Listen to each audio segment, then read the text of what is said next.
It's fine. We begin. Nice to see you all again. We begin today's story as the party begin their assault deep in the caverns underneath the dwarven city of Cardunor. Our party find themselves, or rather one of their companions, dragging a listlessly limp and flailing corpse over his shoulder. As we return to the to the Drow, I keep doing that, to the Drow Citadel of Harkarsul. Last we left off, you guys had attempted, or successfully, cast Gentle Repose on your fallen companion Keenan's body. You had flirted and persuaded your way into the heart of the quote-unquote daughter of one of the daughters of the matriarch, the leader of the Drow, and One of. one of. This is the first time you've said one of. Oh, sorry. Was that a slip of my tongue? You mean to tell me there's more by panic?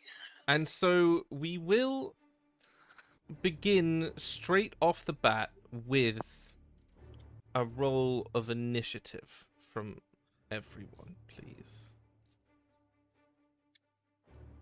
Okay. We're gonna die.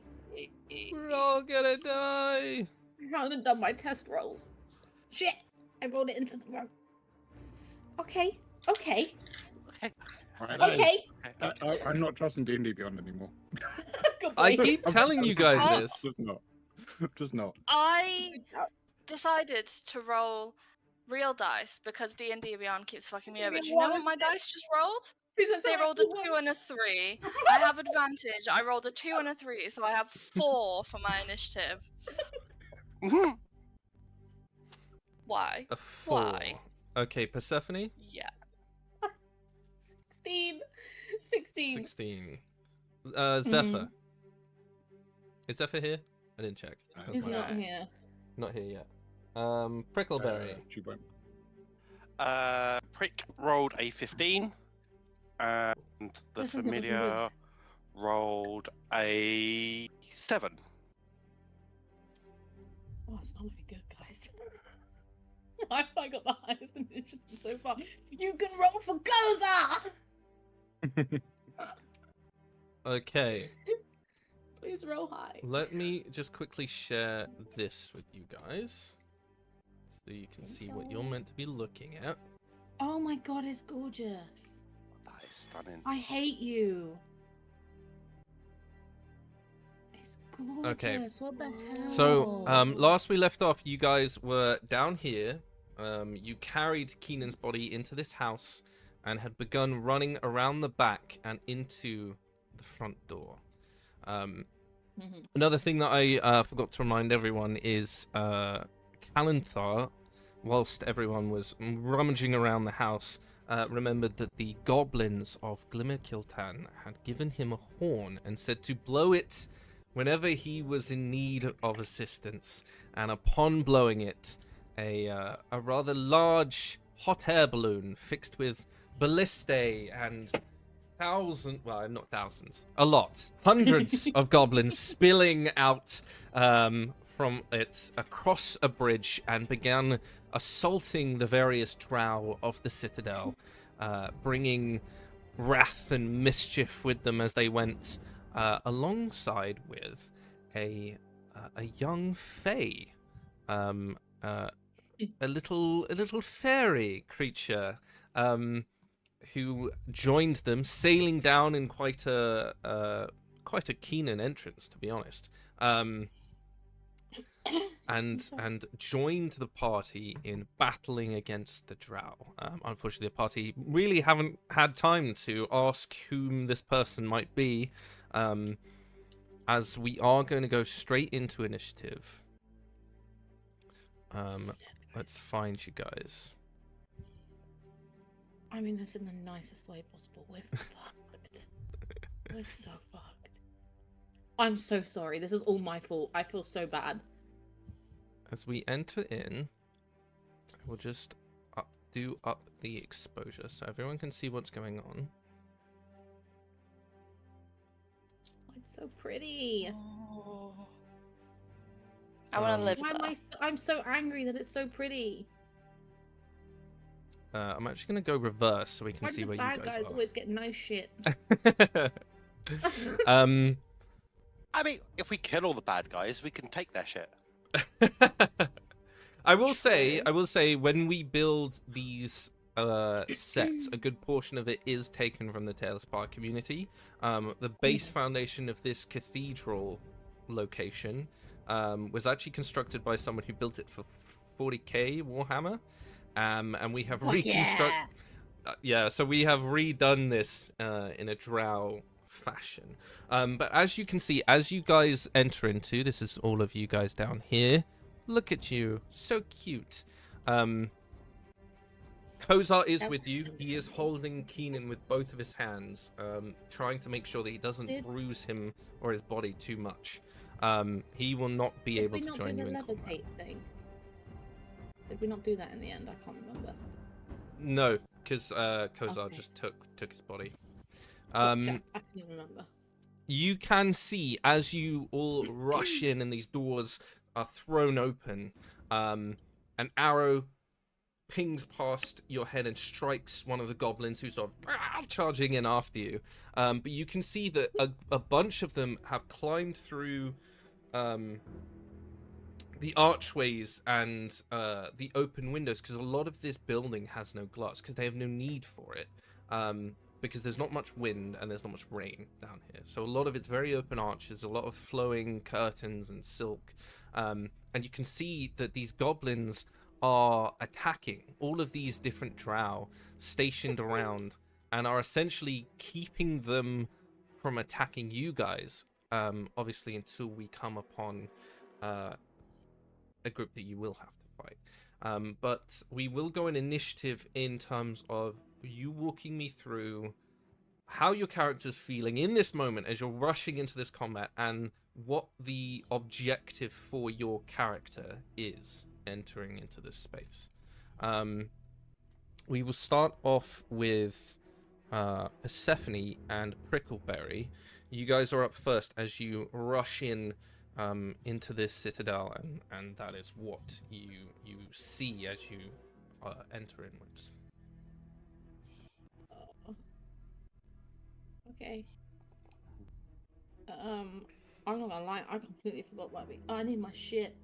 The only problem is I don't know where anything is. You do not. Nope. I will say you have enough memory to remember certain parts of the upper levels. So you know where the Outlander, wouldn't I remember where everything that I passed, how to get to certain places, and I think that only counts for city layout. Gotta remember. Oh, you have maps and geography. You can always recall the general. So it's like terrains and settlement. I would say because this isn't a. I see what you mean. Yeah. A place that you'd wander. This is like a building. I would say, but you will have some memory of where certain things are. Like you know where the balcony is that you got kicked out of. You know roughly where your room was in terms of direction. But you've never been at the ground portion of this building. My stuff wasn't in my room. Your stuff is definitely not in your room either. No. I can basically rip that place apart. Okay. Where's Prickle? He's with you guys. He's with us. With you guys. Yeah. He seems to be slightly ahead of you, but he is with you. Okay.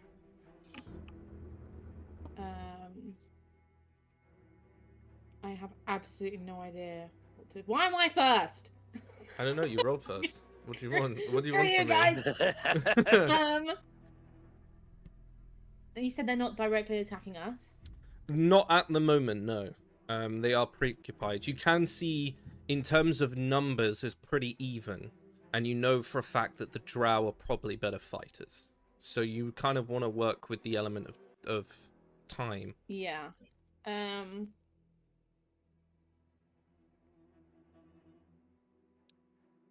I need to look around. I don't know, bro. I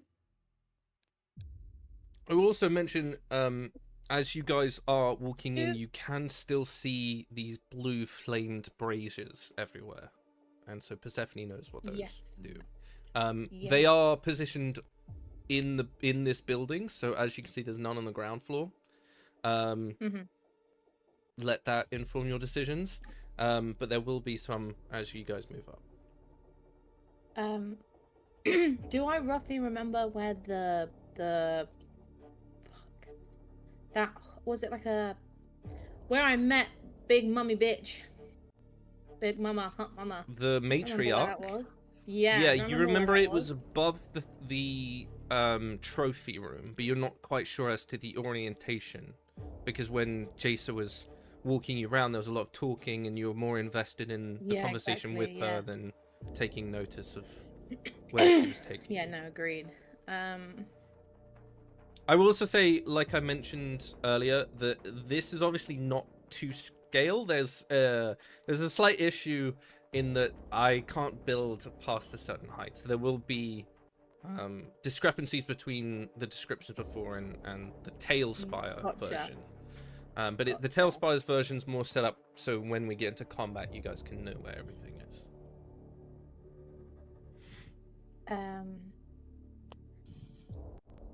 In that case, are there any doors like on this floor that we can see? There's a lot of stairs. There's a lot of doors to, you would guess, maybe smaller rooms, and then there's a large set of doors right at the other end of this very long, polished marble hallway that you would guess are the other side of the building. Okay, Seth's gonna go upstairs. Hold on, let me decide which ones. The one where there's only 2 goblins and 1 guy. Just gonna go that way. Okay. As far as I can go. Which is like 30 feet, I think.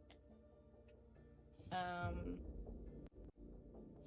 since he's busy, I guess.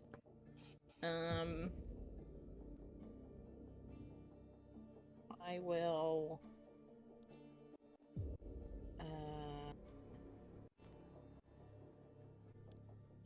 I'm just absolutely fucked out. I have no clue.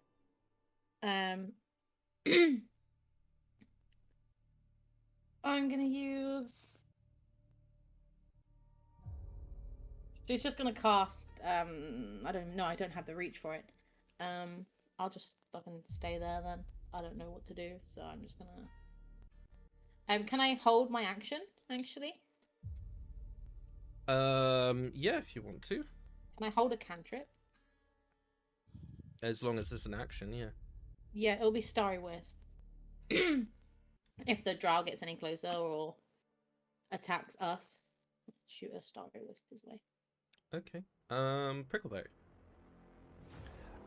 Prickleberry is going to go, hi. Boss said help. This place is big. Wow, this is really big. Boss said help. You're pretty. What are we doing? And that's it. Fair enough. Understandable, since you don't know what's going on. Calenthar. Don't know which one of us he called pretty, and that's what's bugging me. Right. So, is that Persephone at the bottom of the stairs? Yes. Left. Yeah.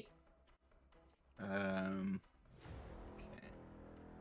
And there's no like doors that we can like rooms that we could like dive in around where Persephone is. It's all like above us, sort of thing. It's this. So you, from what you can tell as you run in, it's built upwards. Okay, cool. In that case, I already used my blood magic last time on my things. So I know I used that thing. I got no bonus actions to do. So what I'll do is, can I kind of like hide behind the pillar, like just between us and Seth? and then hold an action to loose an arrow or stab, depending how close they are. Like I said, you know for a fact that only maybe 1 or 2 of them have noticed you because they're too busy fighting other things. So you would guess maybe they're not gonna come to you. Okay. Yeah, I'll hold my arrow then, and that is a 16 for stealth. Are you hiding? Yeah. Can you hide as a bonus action? Oh no, so I'll just hide then. Okay. You can't hide from me. Can't hide from me.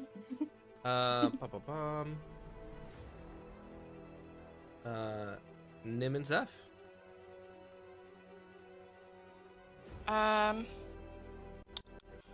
What is Nim gonna do? I feel like she's now just in like fight mode, so she's probably just gonna follow the other 2 to the left and just try and like head up the stairs as closely behind Persephone as she can, because she's like, we're all gonna die. And you don't have any of your stuff, Persephone, is the thing that's on her mind as well. I'm naked. Well, no, I'm not. You know, I just don't have armor. So basically naked, yeah. Armor, no weapons. It's a bad time. It's a bad time. Okay. Let me see if any of them notice. Okay.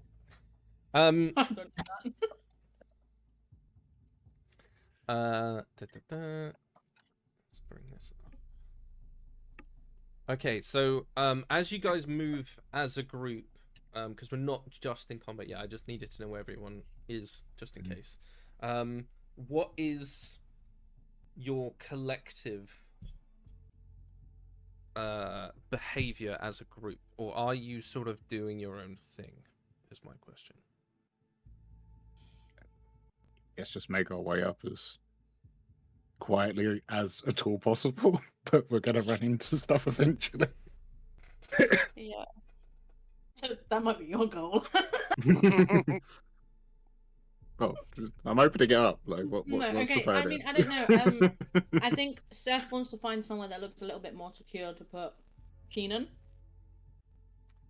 As far as you can tell, there is not anywhere right now that you could put them. Yeah, that'll be like her passive goal, and the other one is find my shit, get the fuck out, clap some cheeks of a very nice lady.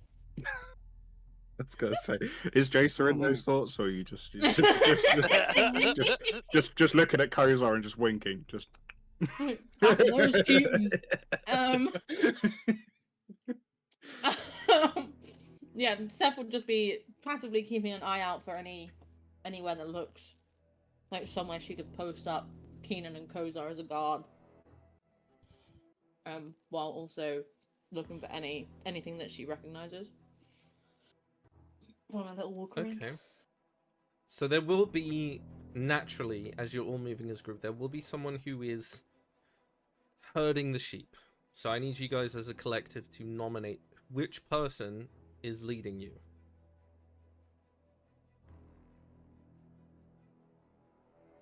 I'm not saying if you anything. want. I don't mind. I was gonna say, I feel like I don't think any of us are born leaders. Nim would try and be in the front to take the damage first. If he, but I don't think she'd be leading.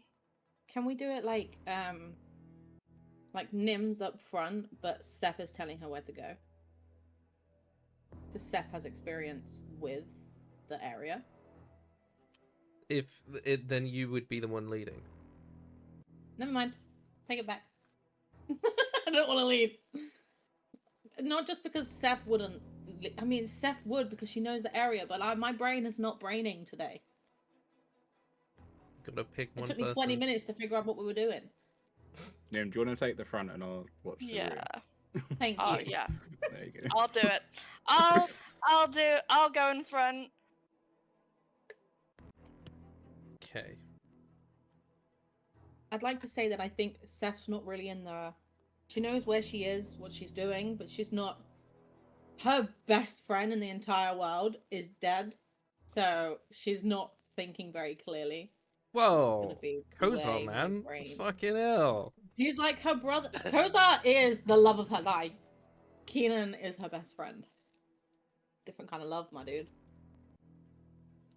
What's Jace then? Just a She side wants... piece? Yeah. She wants to have Kozar's babies. She doesn't want to have Keenan's. Okay. Nim. As you guys are running up the stairs, blah blah blah blah blah blah. You can see that this one, Blah blah blah. as you blah blah blah. As you guys are getting sort of to the top of the stairs, you watch as he pierces one of the goblins through the bottom of his mouth and throws him off the stairs, and then the other one he just sort of elbows in the face and turns to face you. And as such, I'm going to move your initiative to be first. Okay. As you are running up and you sort of see him come up to you, what would you like to do first? Having seen him murder 2 goblins, she's just gonna swipe with battle axe. She's like, fuck this guy. Okay.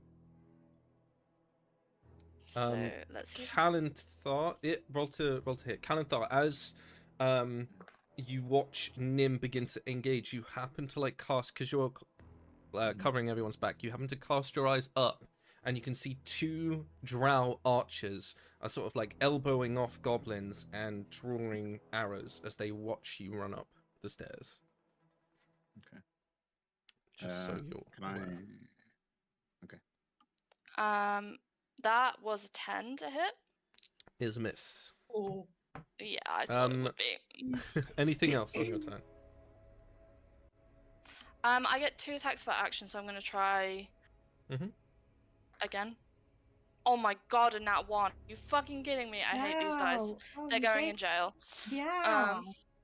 Poor baby. Yeah, you can feel the fatigue beginning to set in to your bones. Like, it's been such a long day. In fact, you can't remember the last time. Yeah, it's the longest day ever. Persephone. As you watch Nim just swinging wide with her great axe. What would you like to do? Seth is going to use her star map again to cast Guiding Bolt as a free spell thing. And hope against hope. What do I have on that? I forget because I'm shit. +7, so dirty 20. A dirty 20 will hit. Okay, well, I'm now baby. I'm shit. Why am I? I'm just not in the right mind for this today. 4d6. Hello, other d6. Where are you? Okay. 12, 16, 17, 18, 19. 19. Amazing. Point, yeah, 19 points of damage. And I think obviously they get the next attack roll has like advantage, right? I can't remember. Yep. And then she'll move up, sort of, on the other that side. She'll just go up past to like Nim. Yeah, just there. Okay. Prickleberry. has worked out that we're hitting this dude, so is going Smart to boy. fly up so that he's level, but it's like just horizontally up, vertically up. Sorry, and then is going to zap Eldritch Blast.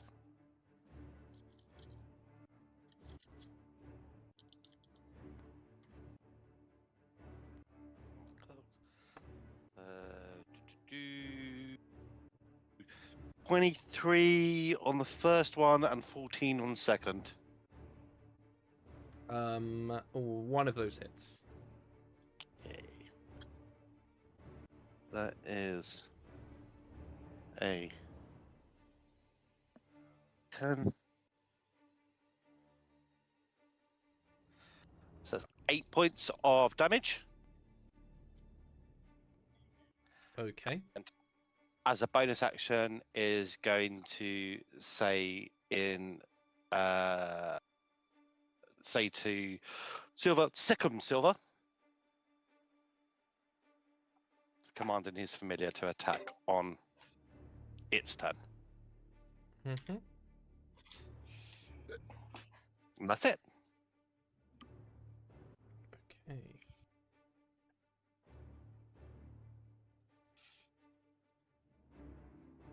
It is his turn.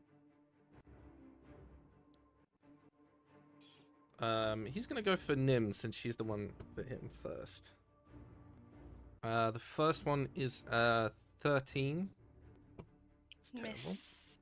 Second one is a 27. Oh my god, yeah, that'll hit. So that is 5 points of piercing damage.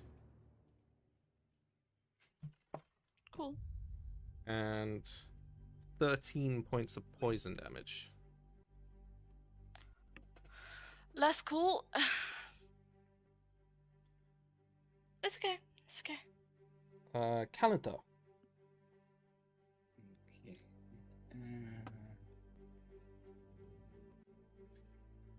I'm going to loose an arrow at the closest archer above us.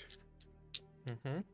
And it's going to be one of the Scaverin laced ones. I don't know how much extra damage they do. 2d6. Okay. So, it wasn't manually rolled anything, but let's give this plus 8 to hit.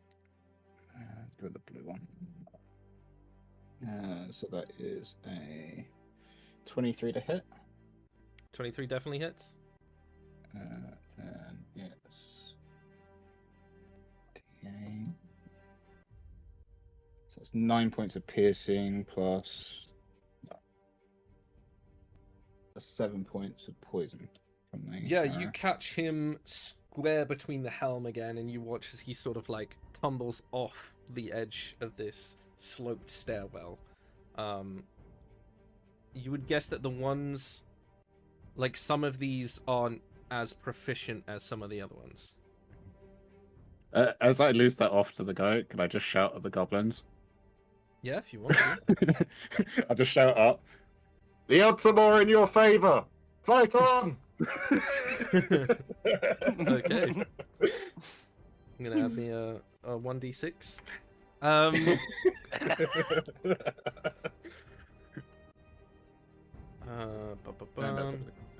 Actually, I'll move up as well, if that's right.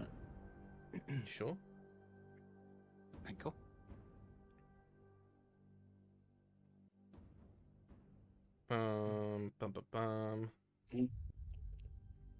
Sorry. I wasn't meant to be out loud. Let's mark off one of those.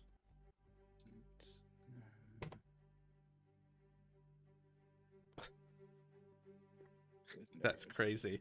Okay. As you guys begin rushing forward, you watch as Kalanthar snipes that guy with an arrow between his helm. He falls forwards. You will watch as Zephyr, like sort of half levitating up the stairs, watches the drow fall off, and you see like a little spark of like almost like a light bulb moment.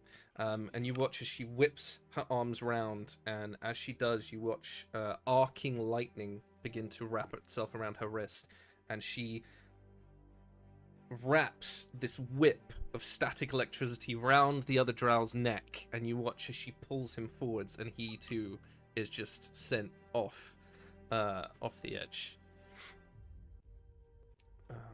Whether or not he dies, most likely. Whoop! Bye bye. Or just that is 85 feet. yeah. That is lightning lure. Yeah. Nim. Oh, and Yes. Prickleberry's companion as well.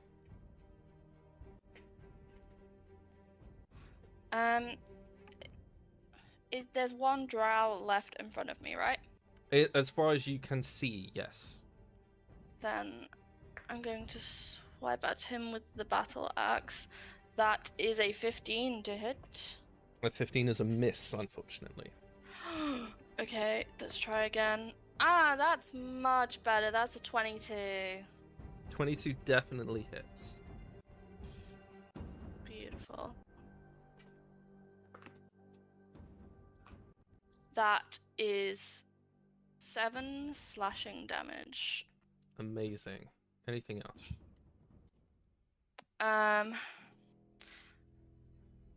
As her bonus action, she is going to cast a Shield of Faith on herself.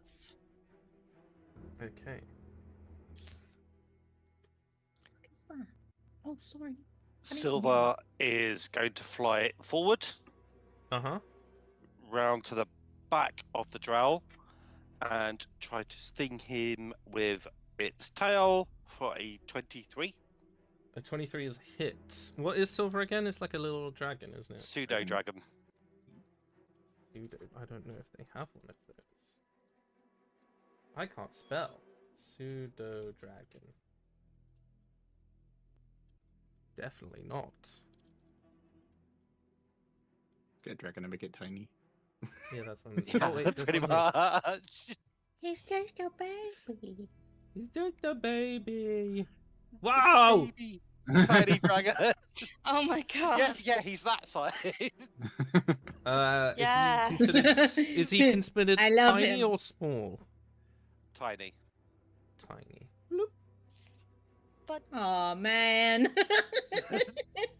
But it was so cool. I want big dragon, please. Awesome. Look at Yeah. that. This is going to sting the drow in the back. Can the drow do a Constitution saving throw? He'll probably meet it, but just in case. Constitution 24. Yeah, absolutely saves. That's fine. But does take 6 points of piercing damage.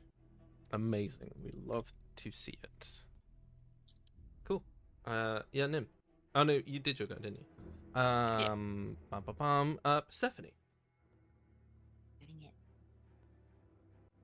I was still figuring shit out. This is fine. You've had a whole turn. It's a poor I know excuse. it's taken me. It's I'm gonna taken get me an egg ages. timer. I'm looking through shit. Are there any other guys near us, or is that it? Not near you, no. This place is crawling with drought, but no one. Yeah, near. yeah. Are we going further up? Are there any doors on this level? A see? couple. But you'd have to take the time to figure out doors. Yeah. Not at a door. It defeats every D&D party. I know, right? Seth is just gonna keep. She's gonna keep going up, and as she does, she's not gonna. Obviously, not as an action. I don't know. It might be an action.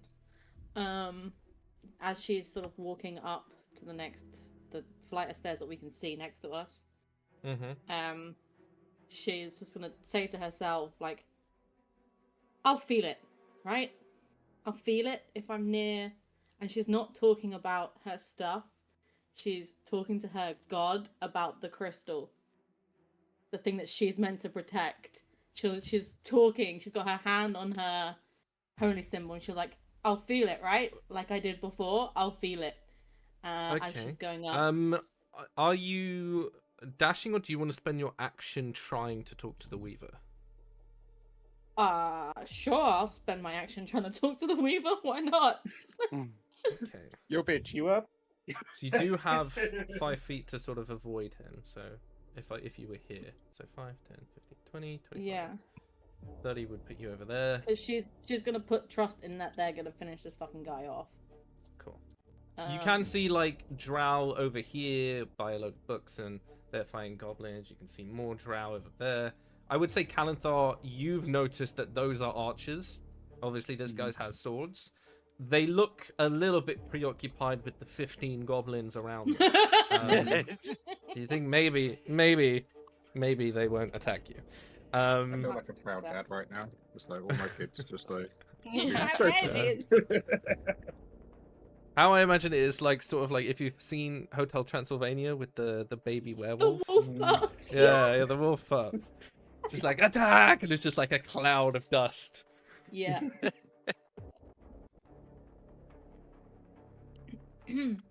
Realistically, though, when I was thinking about this Citadel fight, I was thinking there's like logistically, if you want to have like a powerful drow peoples, there's no way that a group of 5 people would make it through like unscathed.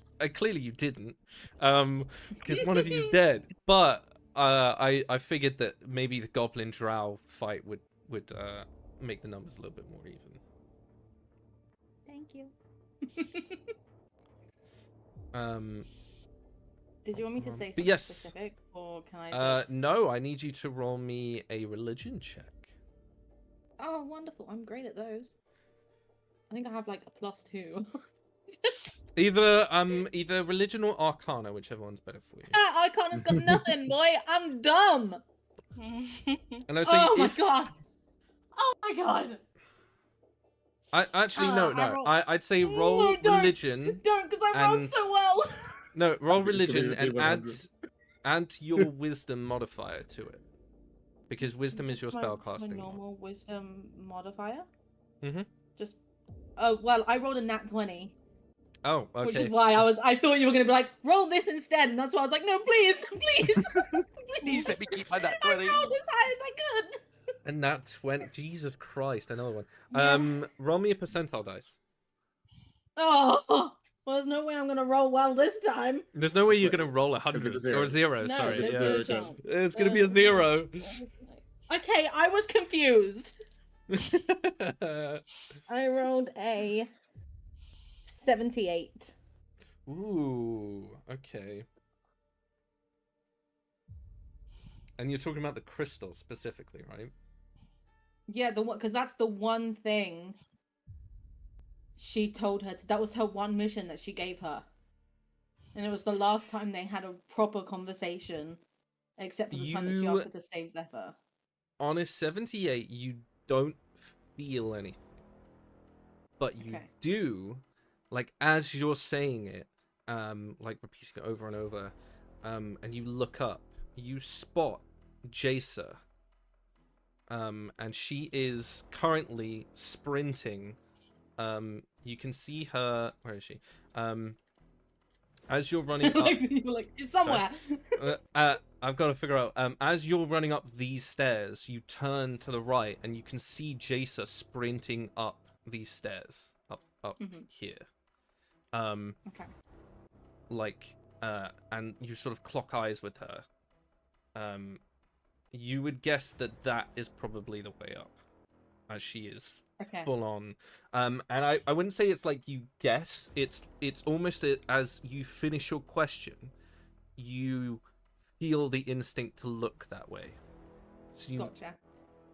You know that maybe she did answer you. She just didn't answer the way that you would guess. Yeah. Mhm. Okay. Okay, I think that's all I can. Actually, do we see any of those blue boys? Yep, the blue flamey boys. Oh, the blue flamey boys. Yeah. Not here, but you do, as you're sort of looking where she's running, you can see that there is like this lined blue Okay. glowing light into the stairs, and it's almost like it's trickling down the stairs. Okay, I will not do what I was going to do then. I was going to wild shape, but I will not. I mean, that's not to say that you're in that sphere right now. Well, no, but if that's where we're going to head, wild shape lasts an hour. I don't want to waste it to, like, give it up, like, the next 2 turns. You don't... I will say that, yeah, you don't know if doing it and then running into that space will nullify it, or if you just can't cast magic while you're there, or... That's what Steph would assume. She would see it and be like, well, I couldn't cast my magic then. Cool. Before, I'm not going to be able to hold on to, like, a... That's her thinking. She's like, well, it's not going to work. Magic doesn't work with the blue lights. That's her brain. True. Being brainy. Or just I get stuck as animal. That might be the other thing. Honestly, better for Seth right now. Anything else on your turn? Because that is your action. Can I... Obviously, it's not... I've done my action, but I don't know if this would be an action. Can I just warn them about the blue lights? You can speak, as long as it's within 6 seconds. It's fine. Okay, she's just going to say, blue lights, no magic. That's it. Fair enough. Okay. Prickleberry. Prick will fly. No, Prick will zap Eldritch Blast. Okay. That remaining drill.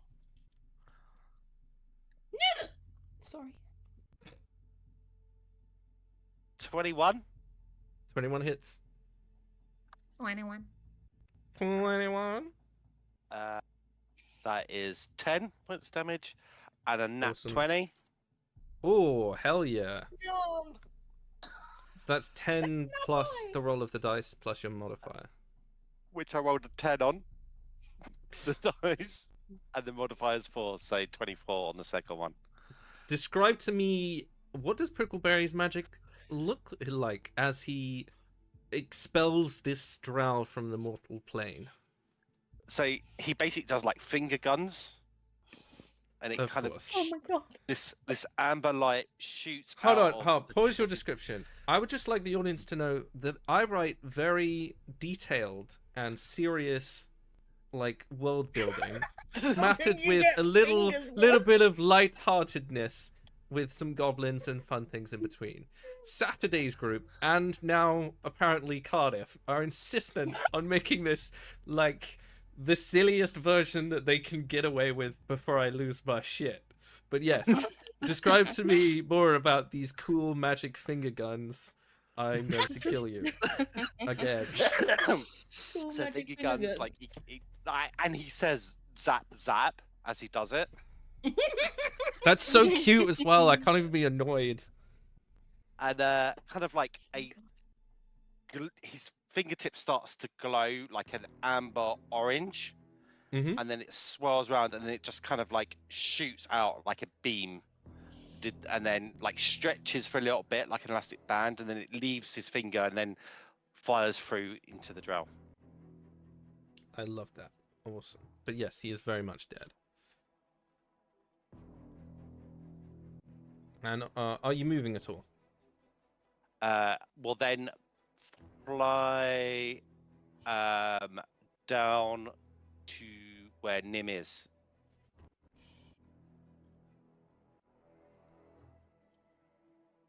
Okay. Cool. So you are sort of out of initiative now. As Persephone, you clock Jason running up those stairs. Mm-hmm. You've let everyone know that blue lights equal no magic. Blue light, no magic. Blue light, no magic. She's very good with words. What does everyone do next? Seth wants to also, now that we're not in initiative and she's not rushed, she wants to say that's the way up, and Zephyr's new girlfriend went that way. Our new girlfriend. The party's new girlfriend went up. She Cool. wants So I don't know if maybe we should head the same way our one. I mean, I know we've got goblin allies here too, but I mean the one ally that knows where shit is and could possibly tell us where our shit is. You would guess Yep. that she is running far too fast for you to catch her at the moment. But I mean, Let's go up anyway. We have to get up there. we need to get Keenan up there for the balloon, right? The balloon's up there. Yep. We do What indeed. on earth is my husband doing? Bang, bang, bang, bang, bang is all I hear from upstairs. I think he's playing a game and he's raging and he's smashing his mouse on his desk. That's what I reckon that is. Sorry, I got distracted. Yeah, if you guys are comfortable with it, just we could keep going up. But the blue lights and the blue flames, my magic didn't work in them. Cool. So we're about to lose magic. Good I have job. nothing else, by the way, guys. She like gestures. She's like, I ain't even got shoes on.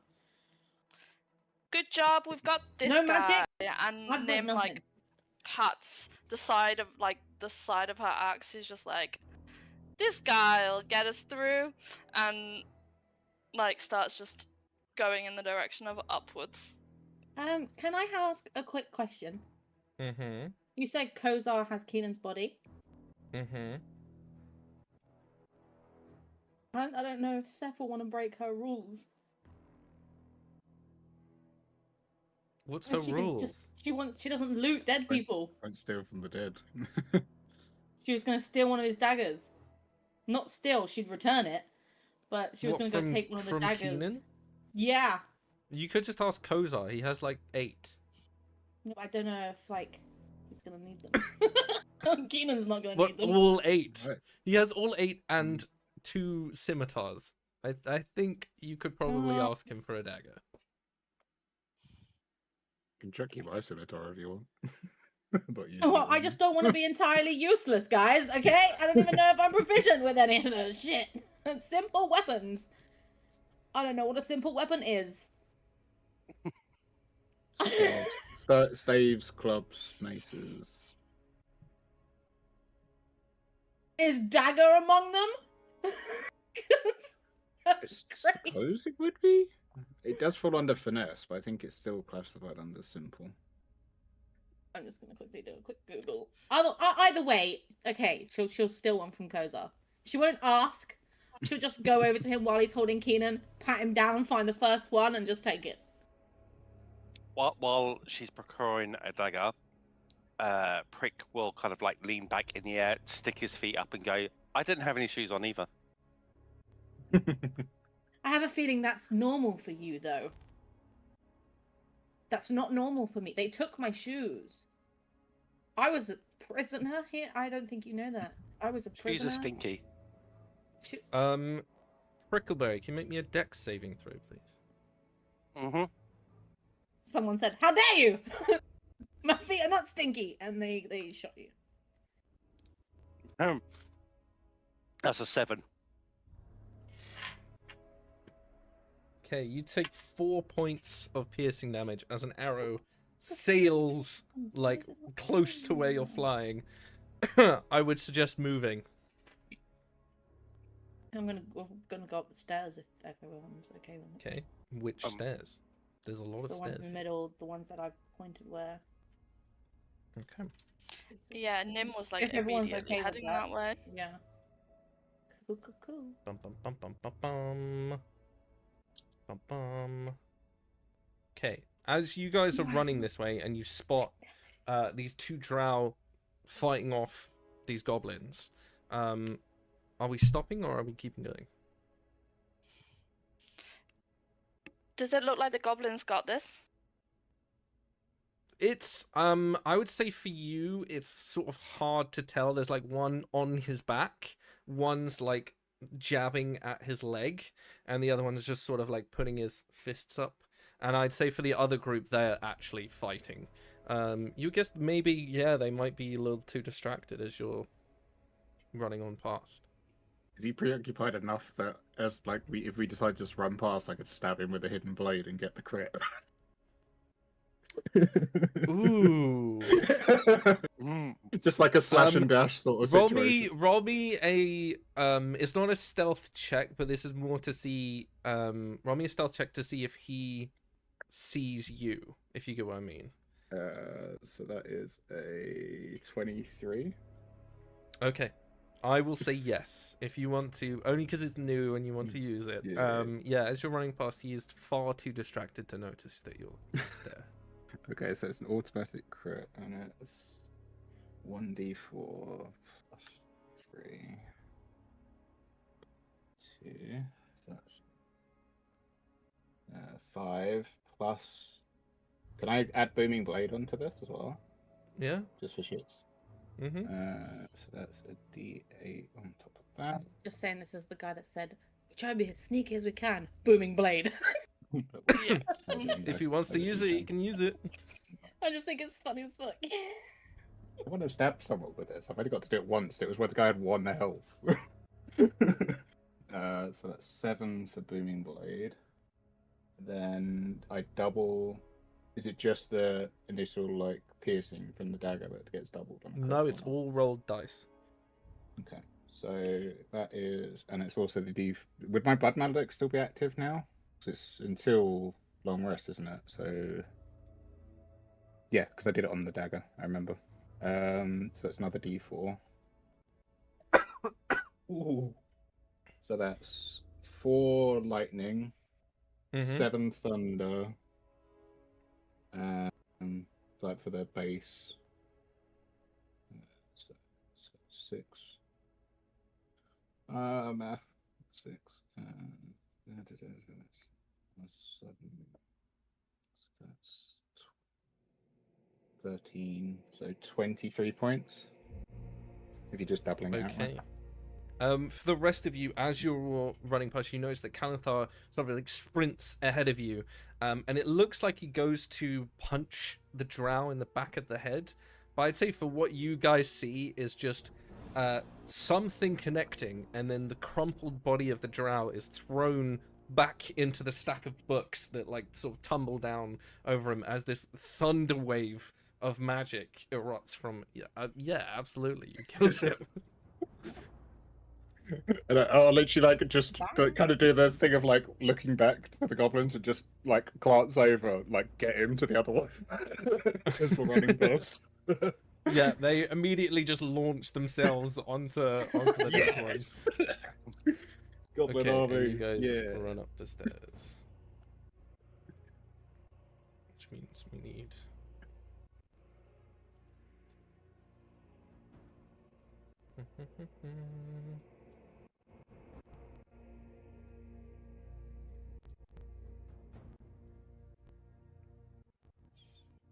Cool. As you guys sprint up these stairs, the first thing I would say that you notice as you walk into this room is that there is a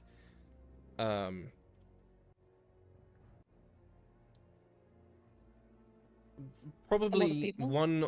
There's a lot of people. First of all, yeah, you notice that there's 4 drow sort of standing around, and you can see.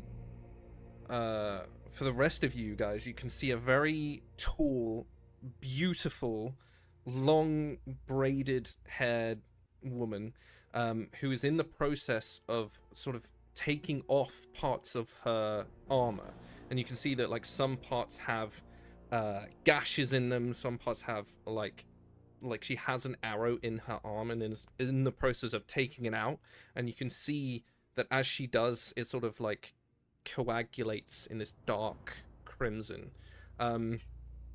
The other thing you can see is a floating sphere of swirling darkness, this like compressed field of black magic, and below it like a tiny pedestal that seems to be suspending it in this like constant circular motion.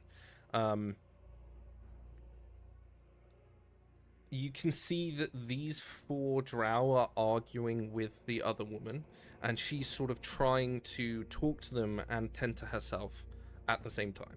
And I'd say for those that can speak Elvish, their asking her what's going on, and she says, "Don't worry, it'll be fine. They're just goblins. We can deal with it."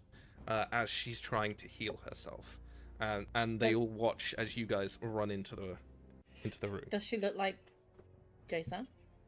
It is definitely her, but now you can see her without her uniform.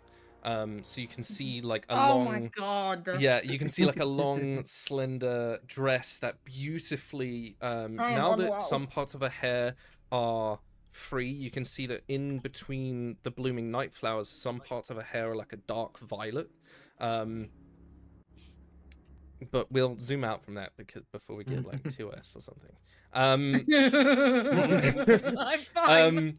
You can see that a couple of the drow nearby look very similar to her, and rather than like the very large embellished leather armor that she was wearing, theirs are sort of intermingled with silks. And it's a very more sensual design. You can see that there are, at first you think they look like wounds themselves, and then you realize that they're like lipstick kisses of crimson, like imprinted into their armor. Behind them are two Scavrin riders, you would guess, because they're wearing the very sort of scaled leather with the spines down the back. But yes, the person in the middle is Jacer. You can see that she's sort of trying to tend to herself and trying to keep these people from asking too many questions at the same time.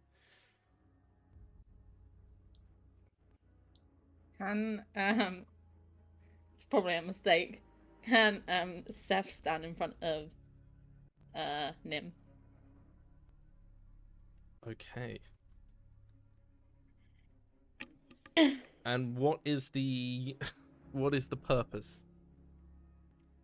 She just wants, like, I know she obviously knows that these are her friends, but she's hoping that if she sees her first, she'll hesitate a little bit more than she would if she saw people that she doesn't know.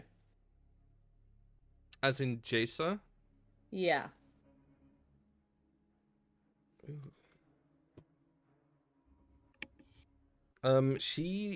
It looks like she's too preoccupied to notice as you guys come in, but you do definitely notice that the two Scavrian riders at the back sort of look up as you come in, and upon you standing in front, you watch them draw a blade because you're a prisoner.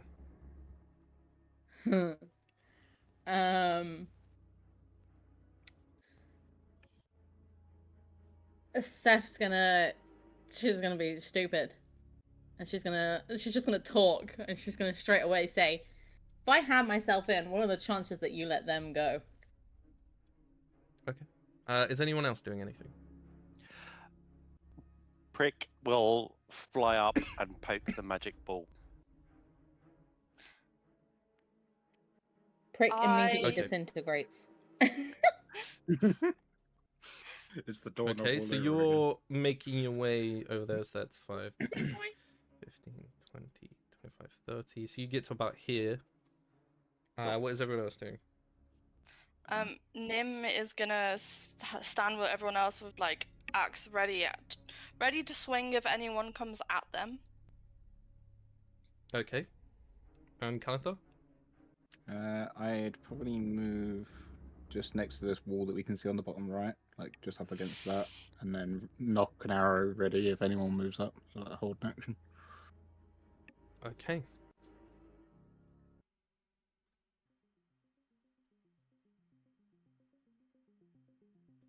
Not that one. I think it's this one. Okay. We will. Persephone, can you make me a persuasion roll as you sort of say that? Hold on. What is my persuasion? +3, okay.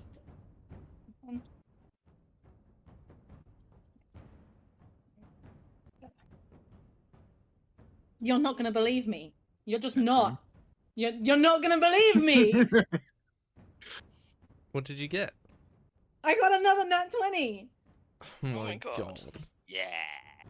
You're just not gonna believe me. Okay. It's my. You watch, you all watch as these two men begin sort of striding towards Persephone. She's just got like her hands up too, like she's not trying to fight. Okay. I'd say Nim, you see at the last second there is a smile beneath the helm as one of them grabs a blade and goes to attack her. We're gonna roll initiative. I also rolled a 20. Oh.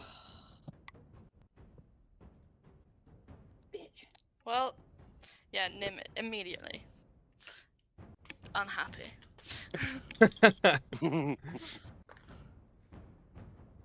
Are you kidding me? Why can I not roll at all tonight? That's a 9 for Nim. A 9. Ooh, actually okay. rolled good for once. Nice. I hate this. I hate it. I'm gonna die right now because I just rolled a 1. How did I roll a 20 and then a 1? Hey, they come and they go. I rolled 6 now once last, so you're fine. I rolled a 20 and then a 1, bro. So that's a 21 for me.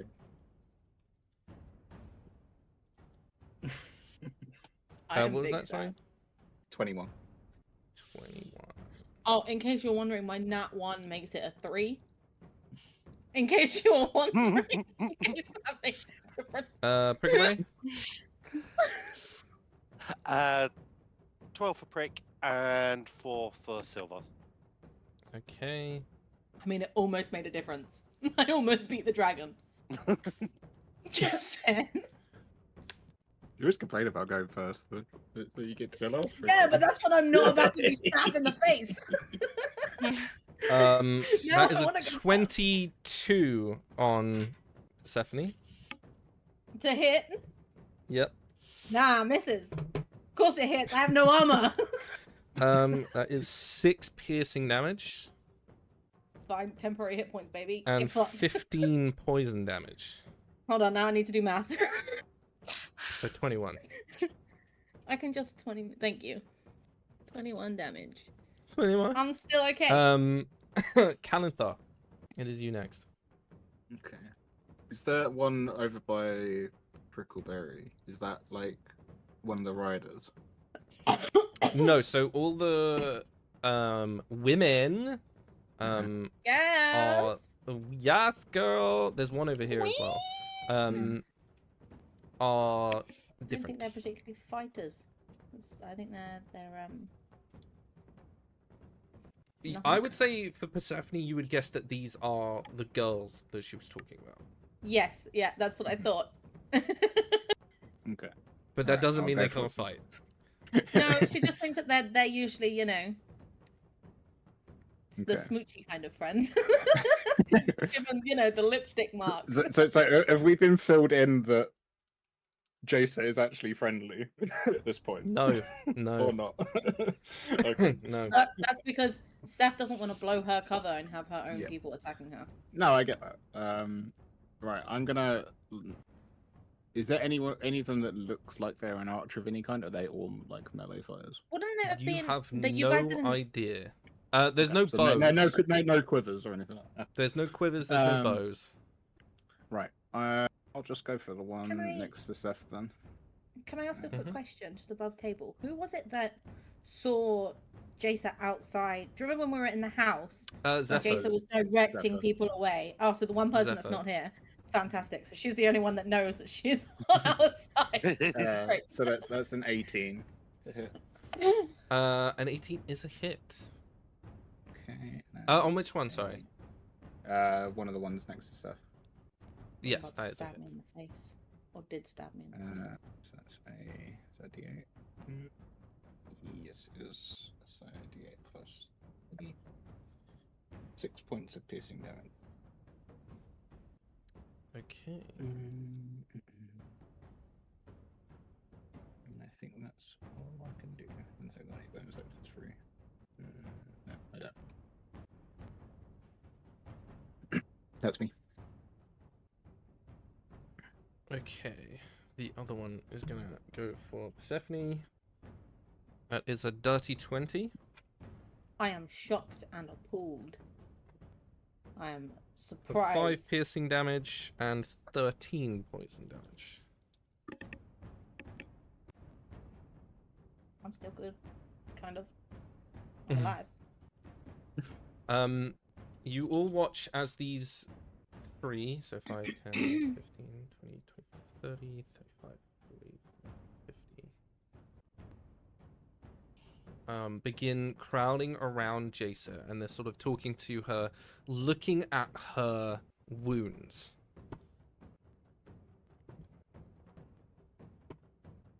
Wow. Okay, and as they're looking her over, you can see that they're a little bit confused. You can see that Jacer sort of, as she's already pulled the arrow out, has already, you watched her sort of like toss it over the stairs. And you can see that she's trying to hide the fact that that arrow was drow made. And the blades that she's trying to heal all of those wounds are made from drow, not the goblins. And you can see that the girls are very concerned about her and are sort of looking her over. And you would guess that if they were to succeed in their medicine checks and figure it out, then it's not going to go well for her either. So they're going to waste their turn because none of them realized as they're looking her over. And we are going to move to Prickleberry. Prickleberry is going to poke the ball. Okay.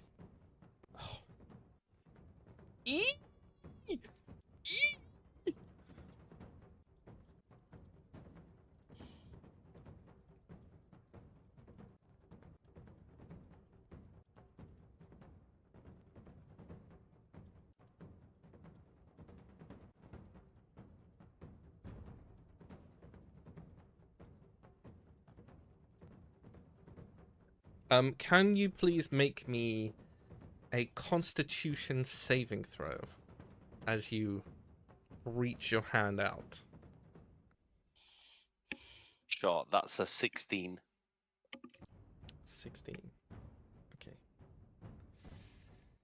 You guys all watch as Prickleberry reaches out to touch the sphere, and it loses its consistency of the roundness, the sphericalness, and latches out, and you watch this cloud of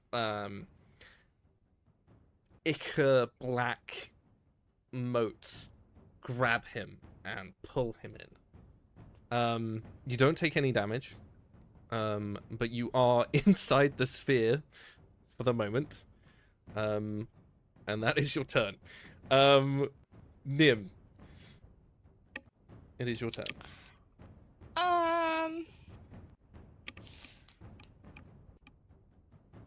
I That's hilarious. I'm just gonna ignore the fact that Prickleberry is now inside a sphere and try and take a swing at these people who are. Have they attacked Persephone yet, or did they just kind of come forward with? Yeah, oh yeah, I've been attacked twice. Oh, Both of yeah, them yeah. The hit me. two Okay. men have begun attacking her.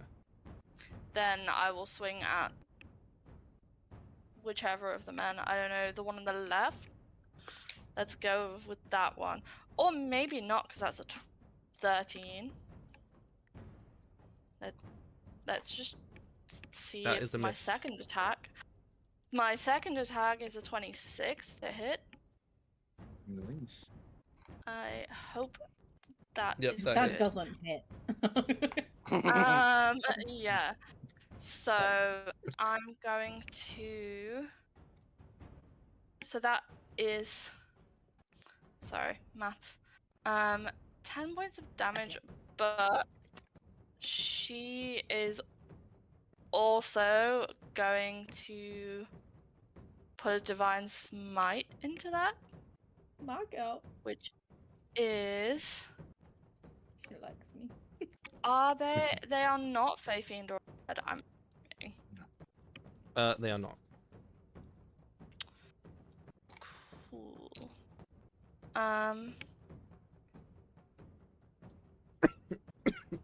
Oh, excuse me.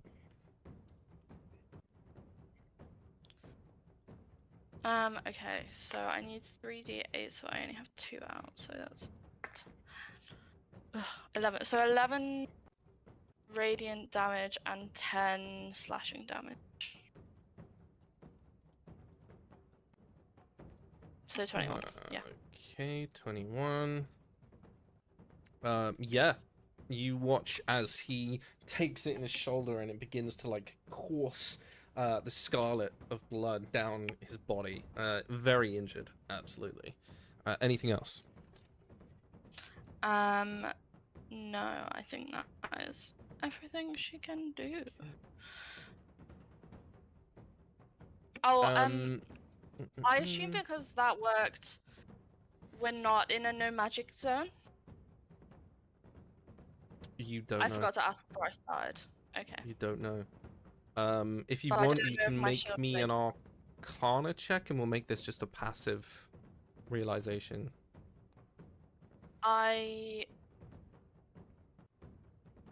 Yes, I will do that. I have +0, so let's see how this goes. That's a 7. I have no idea.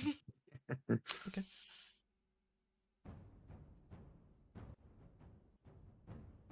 Does anyone want to guess for a point of inspiration?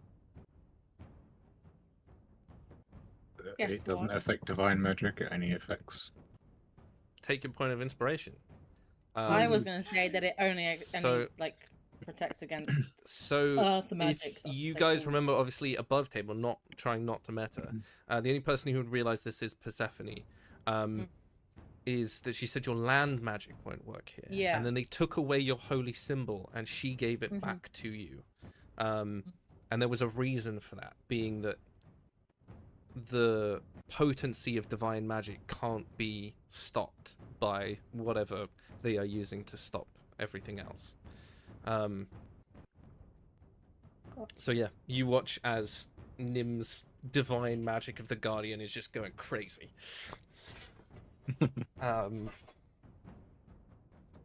Anything else on your turn now? Hell yeah.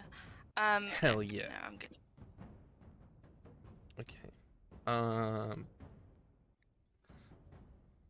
Persephone. Yeah. Seth is gonna say, first of all, rude. And then second of all, she's going to stab the one on my left with her dagger. Okay. Hope for the best, I guess. Which apparently is not too bad, because I am proficient, which is good news. But 19. Is a hit. It does something. Are you going for the one that Nim hit or the one that you're just hitting anyway? Sure, I'll go for the one Nim hit. Okay. I was going to say whichever one hit me first, but they both hit me, so... Sure, I'll go for the one Nim hit. Just out of spite. 3... Oh, yay! 5 damage! Describe to me what happens as Persephone kills him with but a mere dagger. She will sort of stab him in the throat, like sideways, and then say, "I was gonna surrender." Amazing. Ooh, it's And then Seth's turn. can she turn and just look at the other one and like wipe her blade clean, like a threat, like you're next. 15 plus is 20. That does fit too well.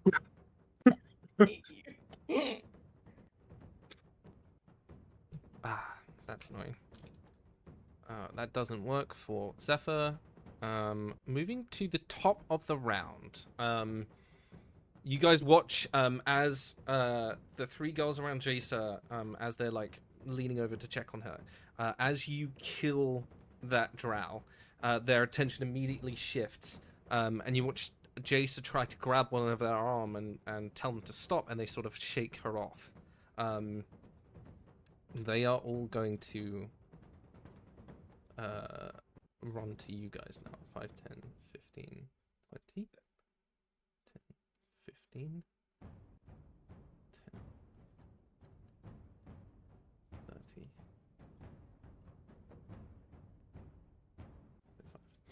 35. Okay.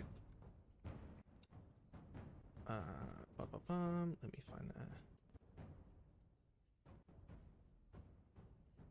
that. Actually, before we get into it, let's move over to Prickleberry. Can you please make me a wisdom saving throw, please?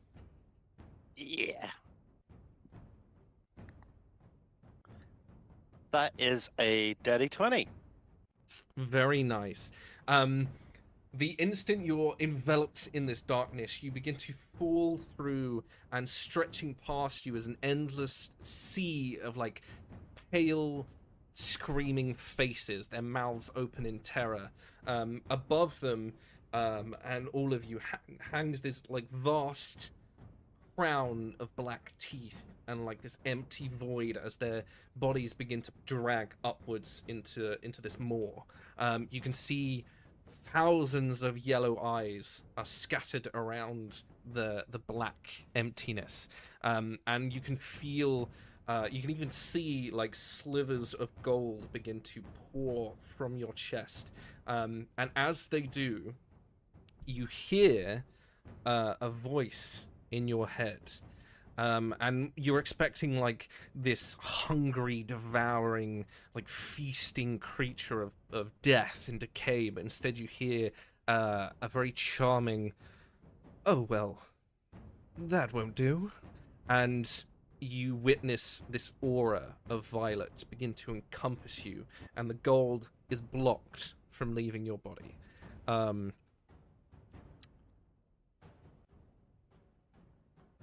That's fine. Can you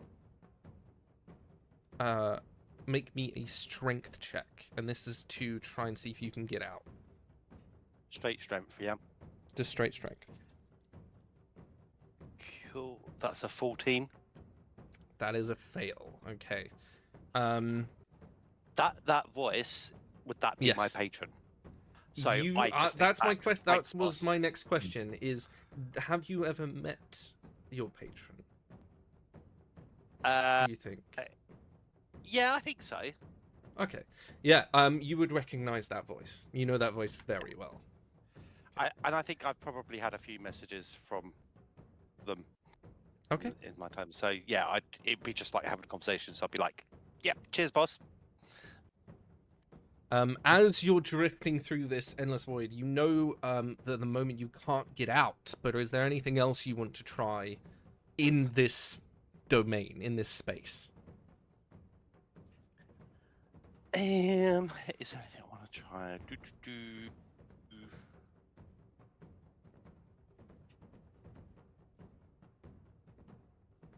No, he's just going to be looking around.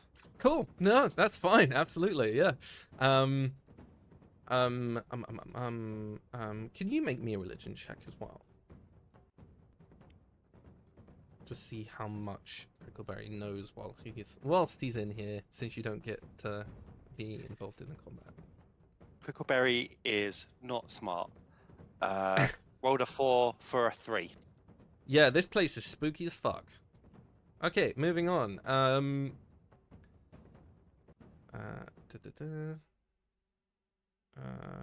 It is the...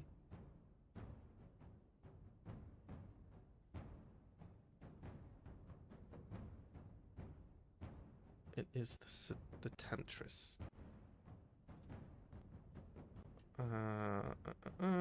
Okay, Persephone, can you make me a wisdom saving throw? Mm-hmm.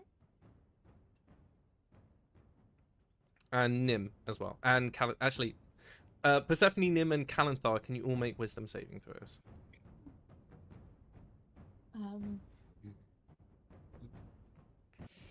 I don't math well. 26. Everyone Okay, gets that's a a +2 success. if they need it as well. So 28.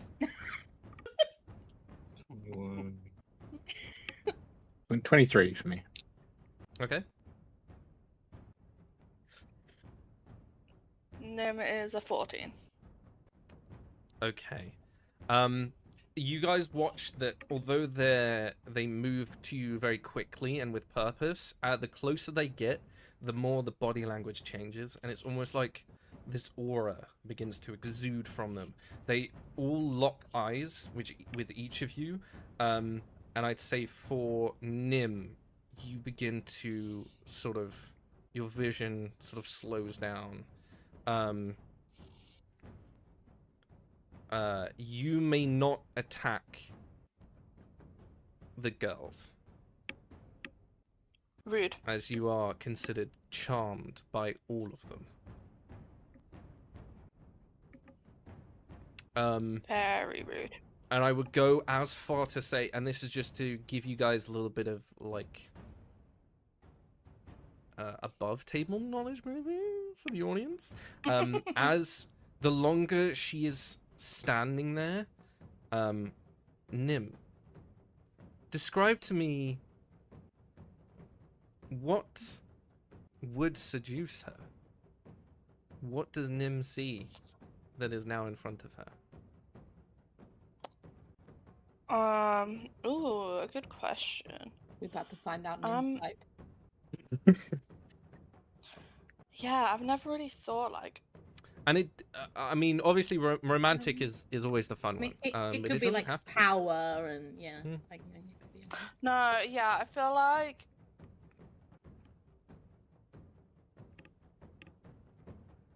I feel like with everything that's been going on with her, it's like... She's like this strong, beautiful, like, devil woman. Kind of reminiscent of the tricks. Okay. The Temptress. Yeah. But, like, she's like... yeah, she's like very... like, clearly very strong and, like, handy with a sword. I don't know. Like, yeah, she finds, like, strength attractive, but she's definitely being very easily tempted by her infernal roots right now. So I think that would be strongly, like, present, and maybe there's even red glaive in her hands. Okay. Wonderful. That is all of their turns. Kalanthar. I think now that the one's run up to him, he's actually just gonna shocking grasp and try and make some distance. That's a 16. A 16 is a hit. Okay, so that's 2d8. So that's 11 points of thunder damage. Okay. Is it lightning or thunder? I think it's lightning. Lightning. Yeah, it's lightning.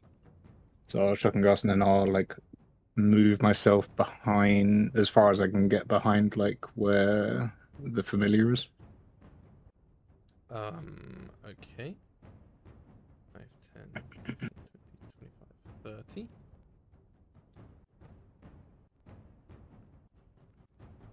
30. Anything else? And that's it. That's all I can do. Nim. You can't attack the girls. That's not to say you don't have. You could attack the boy. I can attack. Yeah, we hate men. Sorry. I mean, what a vibe. What a vibe. No offense. But yeah, as if you are Yeah, going sorry, to attack guys. them, and you watch, the rest of you watch as Nim sort of like very groggily turns to attack the man. You watch this this like silk and armored clad drow woman just lets her go and sort of like caresses her jaw as she leaves, and then like focuses her eyes on Zephyr. Nim. Do your thing. I rolled a 25 to hit. Definitely hits. So, and that is 14 damage. And then my second attack, that's only a 14. Okay. That is a miss. Yeah. And then do I have any? No, all my bonus actions would take away my shoulder phase, which I really need right now. I'm good. Okay. Persephone. Oh, wait, no. I told a lie. It's me. Okay. I'm gonna roll to hit Nim. That is a 17. Now. That misses. Okay, now it's Persephone's go.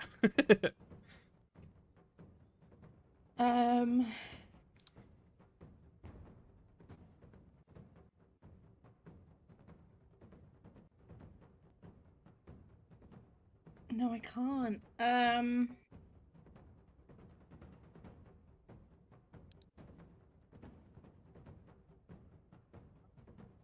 know.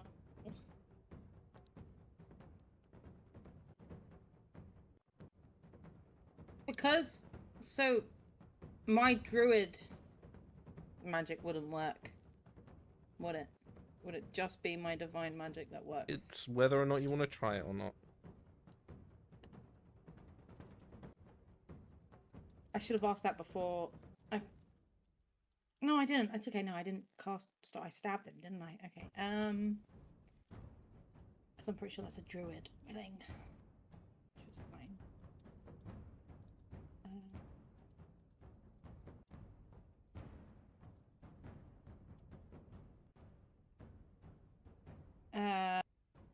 Shit. Okay.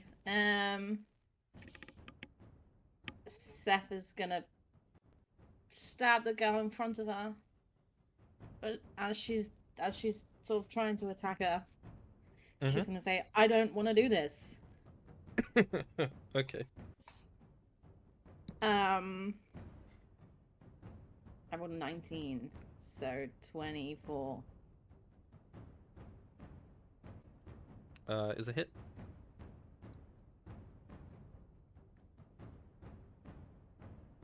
Stop making me do this as you just plunge a dagger into her neck.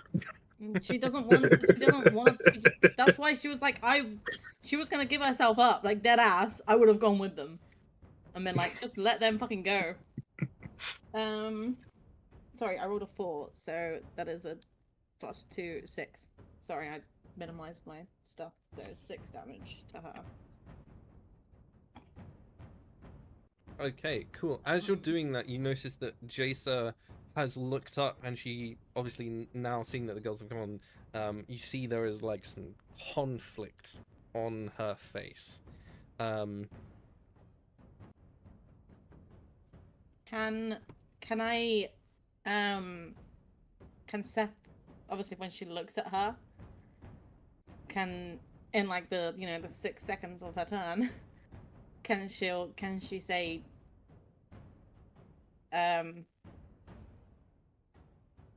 seriously, just take me, leave them.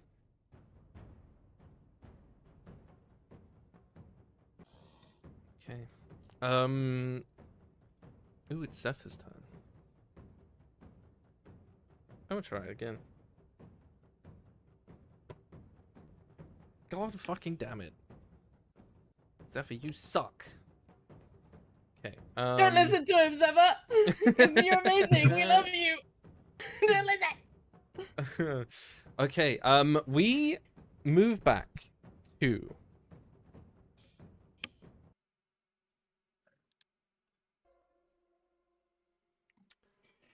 Prickleberry. Yes. Clad in this void of purple, you begin to feel ground as you are sort of half flying, half moving forwards, you can see tall figures begin to emerge from the darkness around you, and they form a circle. You can see, of some of them, you can see a towering warrior with like dented and broken plate armor.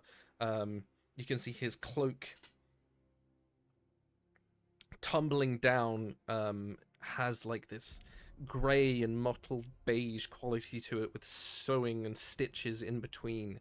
You can see next to him like a tall elven woman. Half of her body is dissolving back into the black mist, and you can see her eyes are like this beautiful silver color. Another one is a small figure wearing like a cracked half porcelain mask. And they sort of reach their hands out towards you. What would you like to do? How far away are they? I would say within 15 feet, all around you. God, he's an idiot. So he's gonna go say hi and make his way to the first one Mm-hmm. to shake their hand. Oh my god. Okay, can you make me a wisdom saving throw with disadvantage, please? Sure.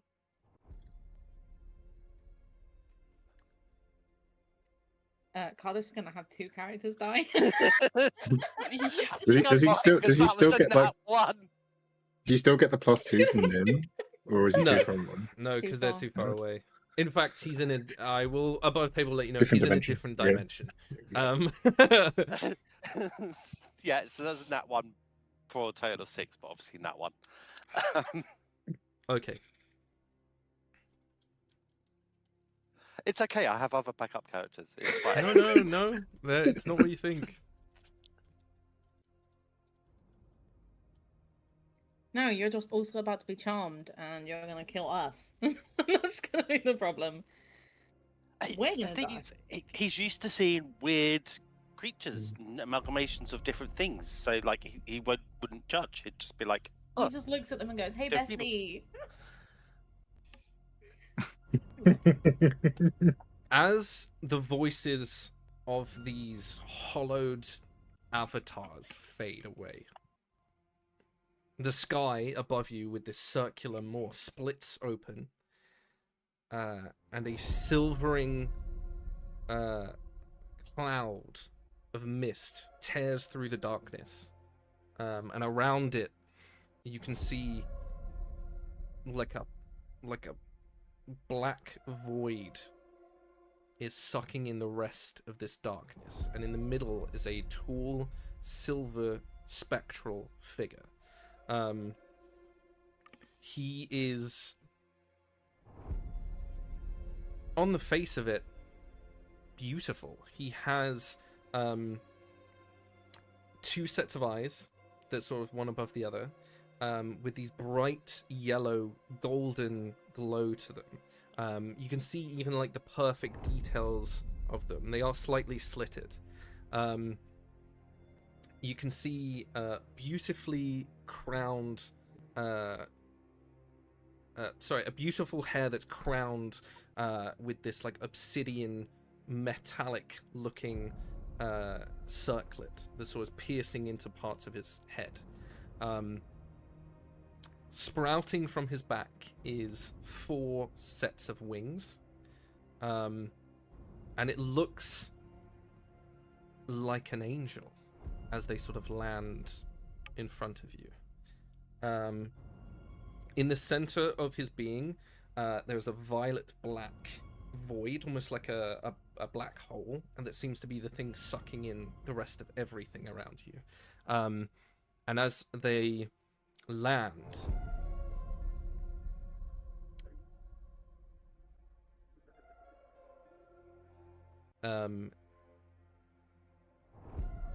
you sort of see a small smile on their face, and they actually address you. You have touched my crown. Few mortals survive the taste of eternity. It is glad to have you in my service.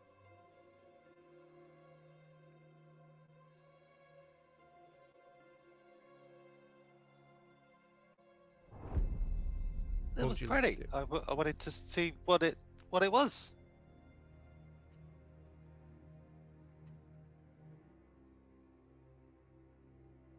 We do have a small issue, however.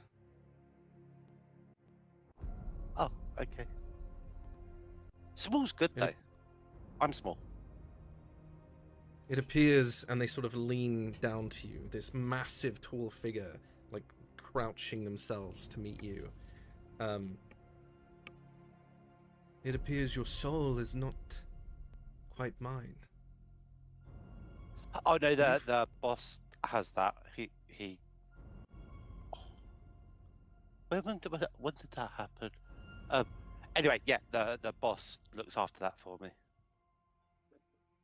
Are you a fan of making deals, little one? Oh, everyone makes deals. That's like how things happen, right?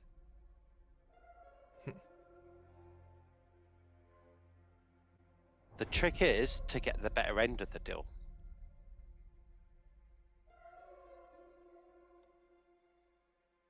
You see them, like, focus their eyes a little more, and then they look past you. And you visibly see, like, if it could roll its eyes, it would have. There is, like, frustration and confusion and annoyance, it's like irritation on their face. And as you turn your head to look to where he is looking, striding across the black void, and in his wake leaving a trail of beautifully violet stars, almost like a constellation. Small flowers and trees growing in his wake. You can see about the same tall man, curling ram horns, beautifully tumbling curly brown hair, and the bottom half of his body is furred and hooved. He himself is also wearing a circlet, and you can see in his hands he's carrying what looks to be like panpipes almost. And as he strides up behind you, you know who that is, and you watch as this other entity visibly sighs, and you can hear him go, I should have known he belonged to you, Ashir. Perhaps we can still make a deal. You watch as the satyr begins to smile, and in a blink, like a flash of silver light, there is a table in front of the two of them, and Ashir takes a seat, like plucks a grape off of the now spread across the table, and sort of indicates to a very large black throne that he's manifested. Sort of nods his head, and as he begins to talk, he sort of moves his hand. I think we should talk, Volmathar. But I think the peon need not be here. And you watch as he finishes that hand movement, he flicks his hand, and you are thrown, like, out of the sphere. And for the rest of you guys, you watch as this tiny fey creature just goes pinging out of the sphere and across the room. That deal is for me to figure out. Because I didn't realize that it would be you, and the specifics of you in there. You are now back in combat.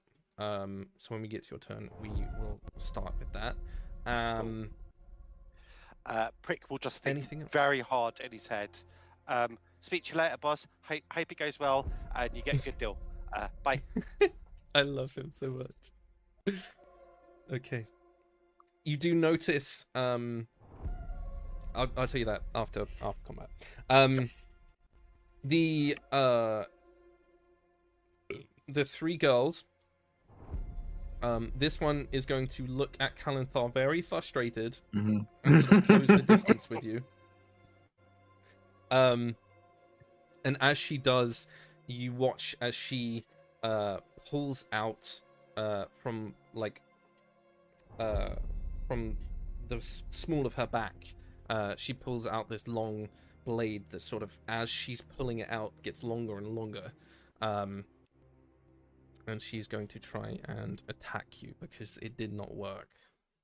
Where did I just put her thing? I'm about to be mounted on a pile.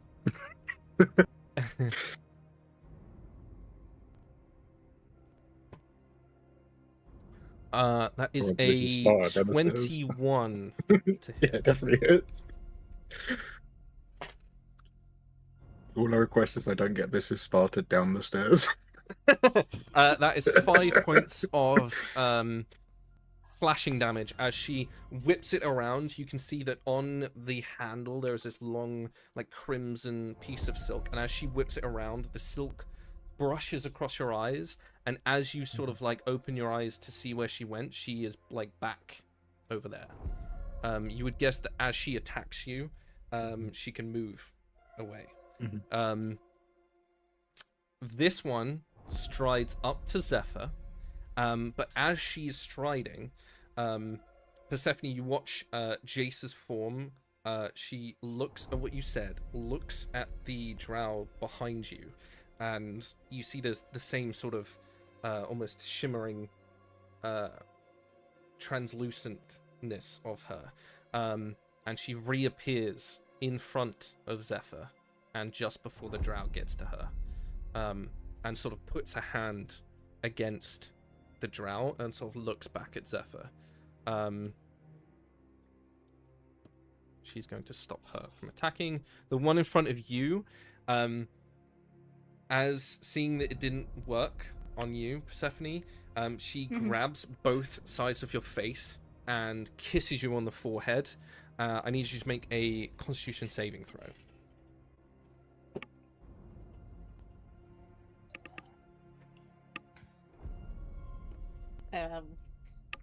I mean, it failed. It doesn't matter what it is. It fails. Okay. I mean, I rolled really low. I was looking at my Constitution I was like, modifier. okay, I'm like, no, if you want it to. doesn't make a difference. No, I rolled very low. I know it's not going to save. Okay.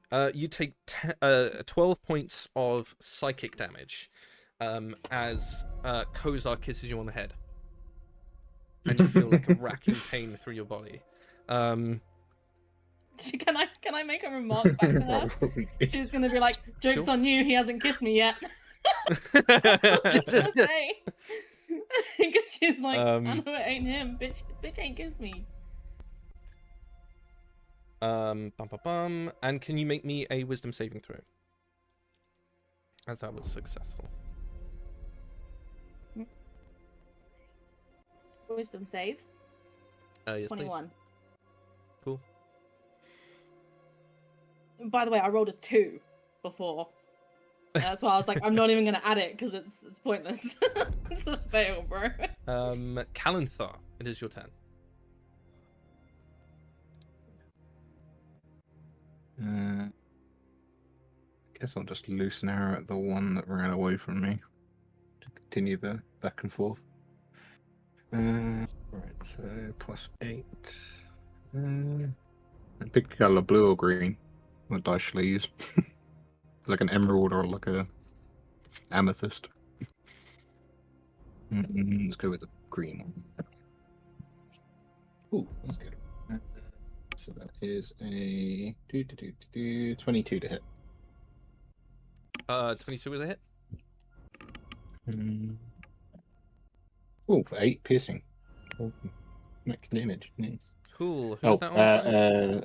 Sorry, that was, so it's 8 plus, so it would have been 11 damage, sorry. And that was for the one that ran away from me, that we're kind of having the back and forth with.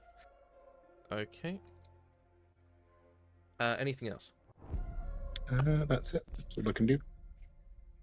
Okay. Prickleberry, you are back in combat, but as you feel yourself thrown, you can feel it's like an emptiness, like something's been pulled from you. You can no longer be healed by conventional means. But it is your turn in combat.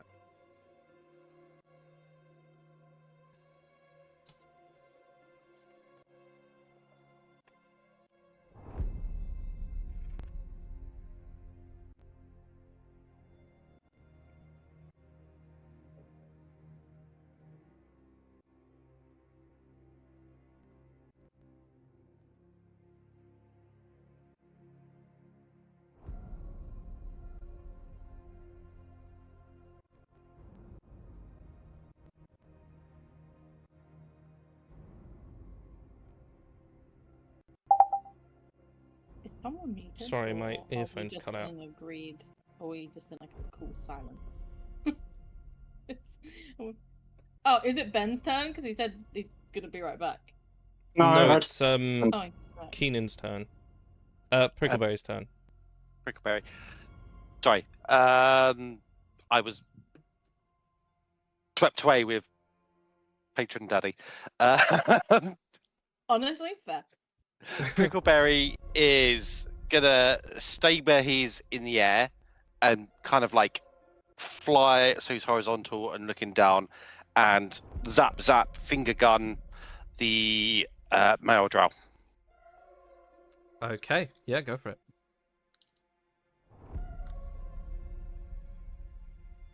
That one's cocked. So the first one was 23, second one was 12.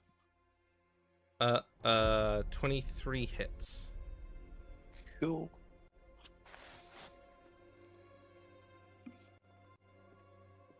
That is 5 big points of damage. Does a Yeah. bonus action, is gonna call out to Silver and say, Silver, sick him. So Silver will attack on his turn. Okay. Nim. Is the dude still alive, right? Just about, yeah. Just about. Cool. Hopefully not for much longer. That is a dirty 20 to hit. Dirty 20 hits. Beautiful. And then, come on, get out of the way. 9 points of slashing. 9 points of slashing. He is dead. Good. Are we... Is it now just the girls left? The people that I It's just the girls. Yeah. call? I will say for you guys, you noticed that Jace isn't attacking them, whereas Persephone, you saw that she was like instant on the other guards. But she is stopping that one from getting to Zephyr. These are her gals. She did mention it to me, I remember. I feel like Nim would just kind of stare lovingly at them, and because she'd like want to attack, but she's really confused as to why she doesn't want to. If you know what I mean, like she wants to protect her, but she's like, why do I not want to kill this person? Like I just don't. Okay. Who is next?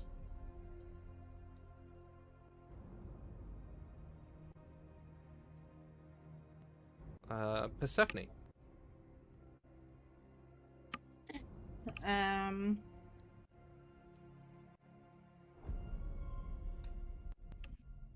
Okay.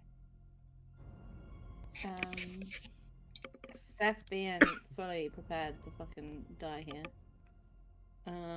She's going to turn to Nim.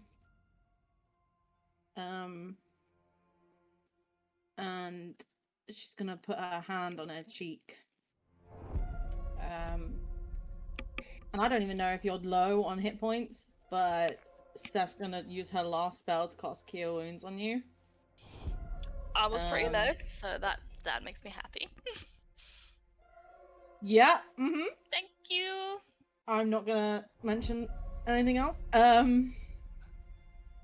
Yeah, so let me roll that super quick because I need to roll it because you're not down. D8, right? Yeah, 2d8. And I will say what I'm gonna do after this. Hold on.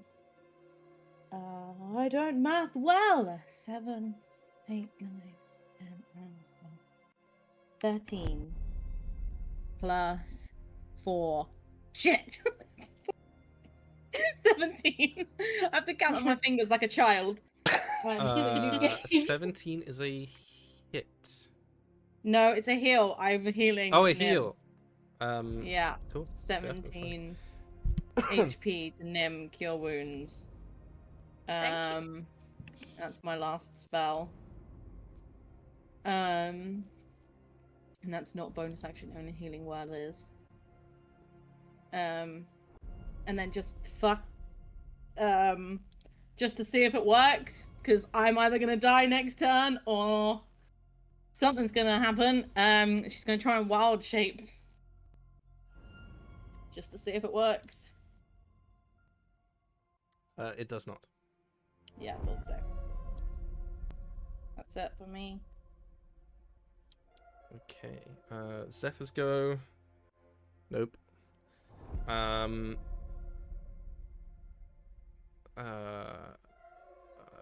Back to the goes.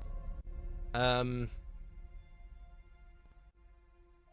one by Persephone is, she's done those two, so she is going to just stab you with a dagger. That is a 22 to hit. Yeah, I have a 12 DC. Okay. Like 6 a 12 points AC, of so. slashing damage. I'm down. Okay. She's then going to turn to Prickleberry for a second one. That was a miss. But we will put you down. And the last one is over here. He's going to run back at Callan. See if it recharged. Nope. He's going to attack you. That's a miss. 17. Hits. That is 10 points of slashing damage. Okay. And it is your go. Okay. I think I'll just go for another shocking grasp. Why not? Oh, that probably doesn't hit. That's an 11.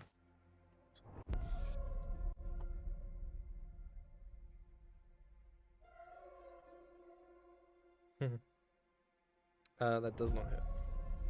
Okay.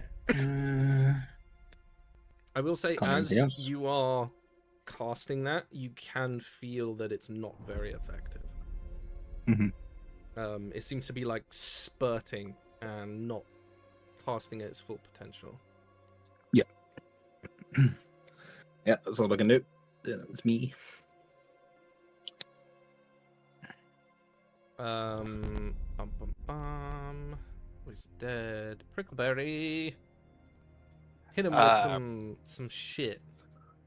Prickleberry is going to look at this, decide that it's getting bored now, wants to finish this quickly, and is going to go, I know, we all just need a good laugh, and is going to cast Tasha's Hideous Laughter. Okay. But because he's a warlock, that would be at 3rd level, which means he can target 3 creatures. So Okay, all 3 of the girls. Can you make me an Arcana check? Sure.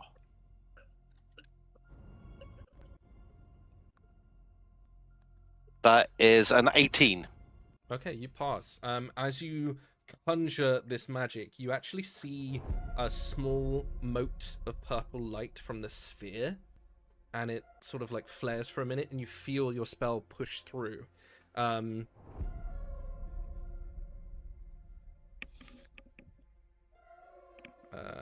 Okay, so I have to make wisdom saving throws for the girls. Yeah. It's a 15 save. Okay.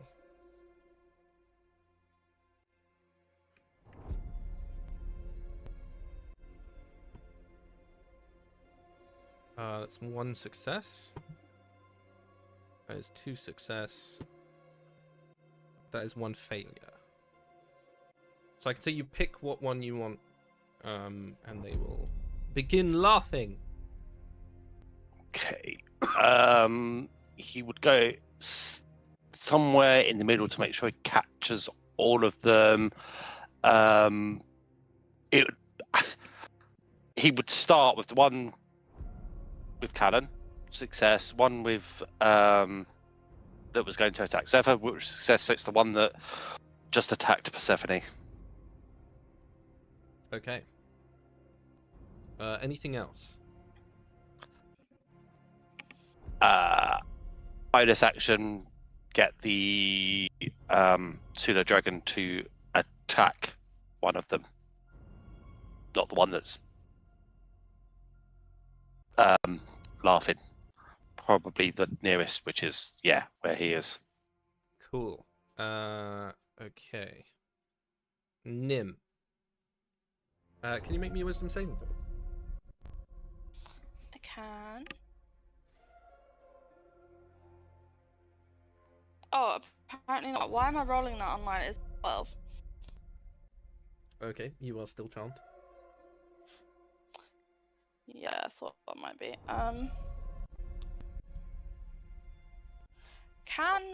So I can't attack them, No.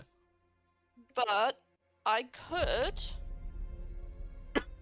shove Persephone and throw myself in front of this one attacking. Stabilize Persephone. Is Persephone down? You can only do that if she's got a healer's kit, right? No, you just get proficiency if you use a healer's kit. Okay. Can I will then move between the woman that's just like down Persephone, and then stabilize Persephone if I can do that, because that's movement, hopefully. Not at the moment, no, because it would be an action to move her. So you just have to either stabilize her, give her a potion, things like that. Okay, hang on. Do I even have a potion? I do. Is it a bonus action? No, so it's an action to give it to someone else. It is an action, yeah. Yeah, and it's a bonus action to take it yourself. Then I will... just pour a healing potion down her throat and stay, like, basically stay in a position where I'm kind of like leaning over and body block a little bit. Okay.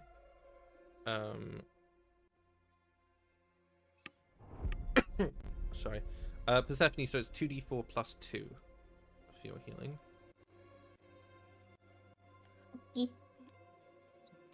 I roll them. Yes. And it is your turn. Are you kidding me? What was it? 2d4 plus 2.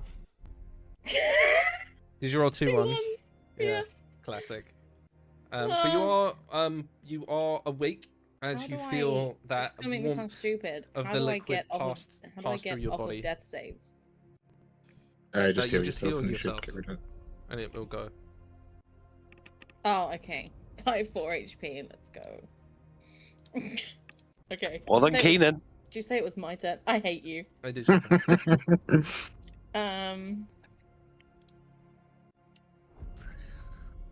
Is the woman in front of me, is she down or is she just... She's laying on the floor? incapacitated at the moment. I was looking for other options of what to do. You wake up with Okay. him like right in your face.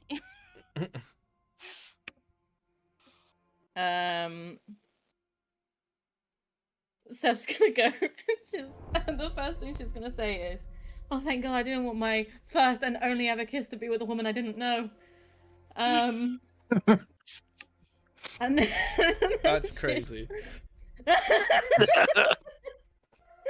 And then she's gonna incapacitate. She's not unconscious. She's just on the floor. She's just So prone. she's incapacitated at the moment. Yeah. She's on the floor laughing. Oh, okay. Is that something I would have seen? Keenan's not done that to people before, has he? I'm thinking about No. if she knows whether if they take damage, they'll, come out of it. Because I don't even know that. I can't remember if he's done it before. Give me a second. Make me an Arcana check. Keenan has used it before, but it was a very long time ago. I mean, I rolled a 19. I have a plus nothing, so just 19. You're aware that spells of this nature, if someone were to take damage, it does snap them out of most of those conditions. In that case, But there is one right heal next to you, myself. so... Yeah, she's gonna turn around and... Okay, so, in this moment, Oh, okay. I would consider Jaisa your ally, and she's currently grappling that drow, so you will have advantage on whatever you're doing. I can't do much, is the problem. My spells are all ranged. Sounds like a you problem, to be honest. Yeah, well, all my cantrips are anyway. You have That's dagger? not true. I know that for a fact, because one of them's a Well, save. I know there's two of them are saves. Yeah. But I don't think that affects. That's not going to be at. You can't have an advantage on a save. Does that make sense? No, but they'll make it at disadvantage. Oh, will they? Yeah, because they're. Has she taken damage? Yes. Yes. Oh, ding dong bitch. Yeah, it's been a while since I've dinged on bitch one. Because we did a lot of vampire stuff, so I stopped using it because I was like, well, they're getting resistant. Sure, do it. Why not?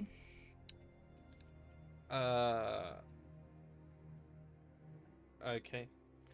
For Ding Dong Bitch, they wouldn't roll at disadvantage, but I did roll a 3. Oh, okay, well, that's fine then. Which makes it I think it 2d12. takes 2d12 instead. Yes. Yeah, she's taking damage. Where are my d12s? I'm not even entirely sure what they look like. They look There like it a beacon.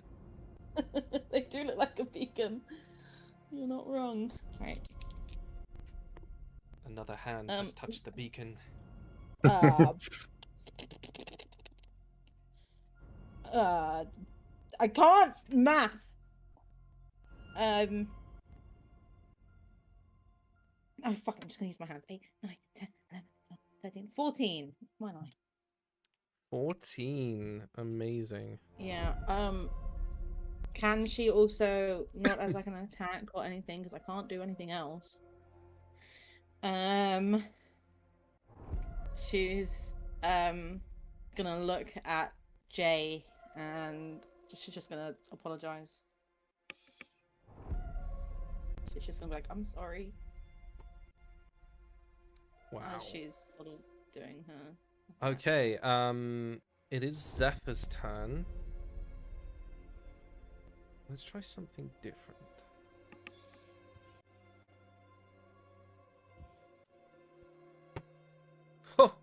You watch as Zephyr, I think Persephone, you would get this. She says something in Celestial, and the drow being like grappled by Jaisa erupts in a burst of divine flame. 2d6. Oh shit. And is just engulfed in it. And the next moment she's gone. And you can see Jaisa is just like looking at her hands. She's dead.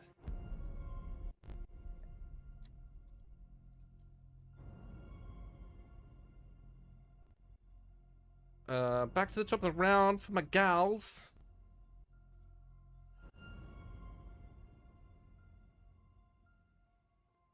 At the end of each of his turn and each time. Oh, okay, so I can make it again. Nope. Okay, and then this one is going to...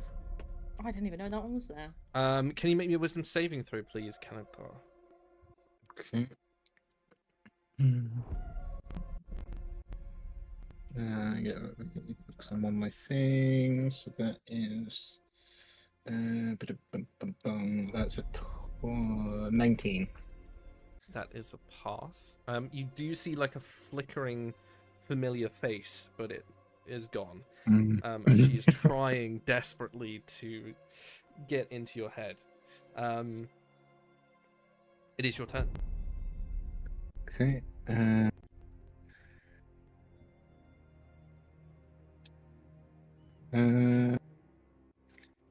Doesn't do it this often, but he's gonna actually pull out the scimitar and slash her. Okay. I feel like you don't have much options.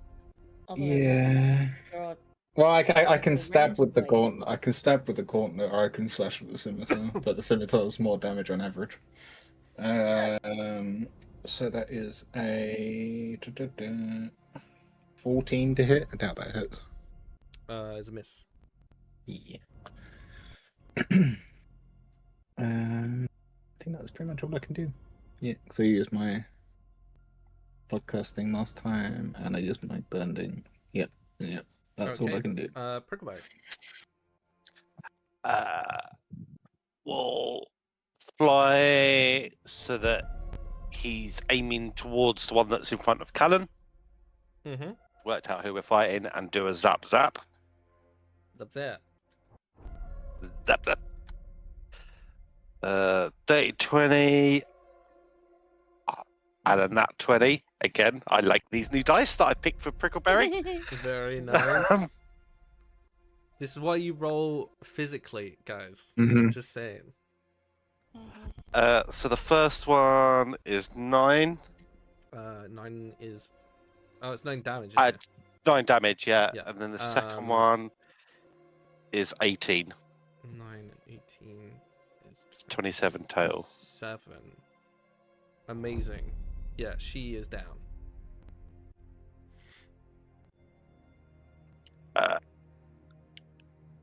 And that's all he's going to do. Okay. Nim. Yes.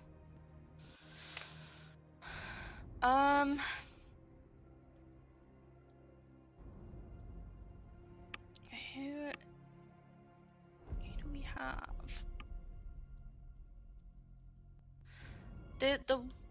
There's the lady cackling, and then the one that Jace has got a hold of. Is that where we're at? Yeah, right now? those are the only two. No, actually, that one that Jace is holding is also dead, so it's just the one that's on the floor. Oh, okay. Then I feel like, do I actually? I feel like she wants to heal, but she's like, if heal Persephone a bit more, but she's out of heals. So, I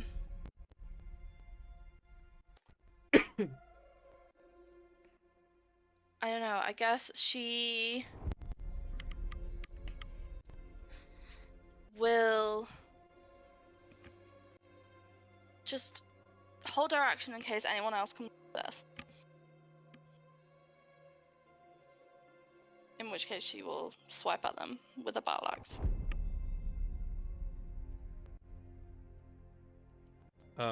Yeah, you can swipe at them if you want to. Yeah. You will have advantage.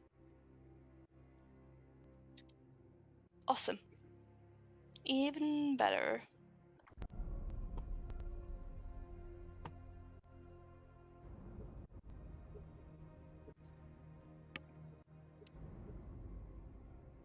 Oh wait, can I swipe at her? Because I thought I was trapped by her. You can, because the one that charmed you is dead.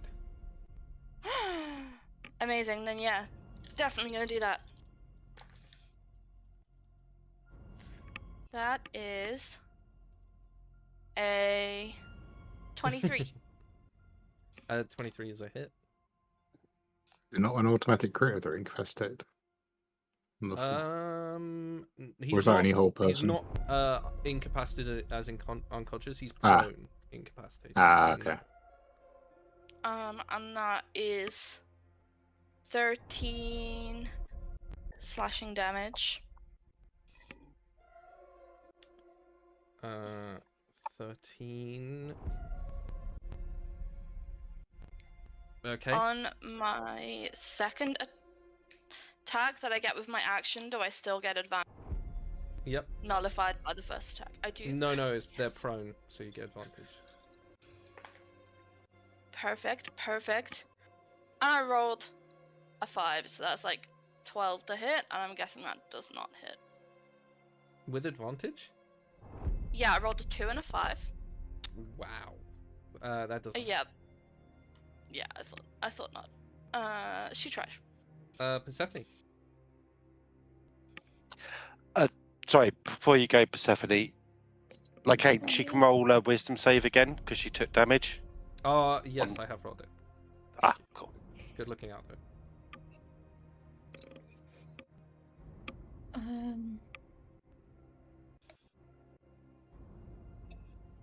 Oh, I don't know. There's still one on Callan, right? Nope. No, that one died. That one's dead. It's just the other one in front of us. Mm-hmm. It's, laughing. Seth's not gonna attack her. She's gonna look at Jay and then look at everyone else and say, this is her family, can we stop? I don't want to do this. This is her family. Look at her. And she's like, obviously, like looking at Jay, looking at like the basically ash of her family in her hands. And she's like, can we stop? I didn't want to hurt anyone that she actually cares about. She was like, I don't. And she's going to move back. And she's going to just stand next to Jay. And she's holding her hands up. She's like, I don't want to do this. I just wanted to save Keenan. I just want my friend back. I don't want this fucking fight.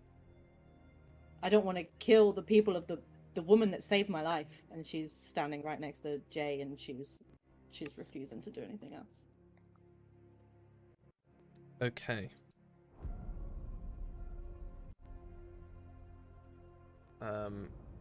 I think Zephyr would hold action for a minute. But you watch as this woman gets up, and seeing you standing next to Jacer, she actually runs to her.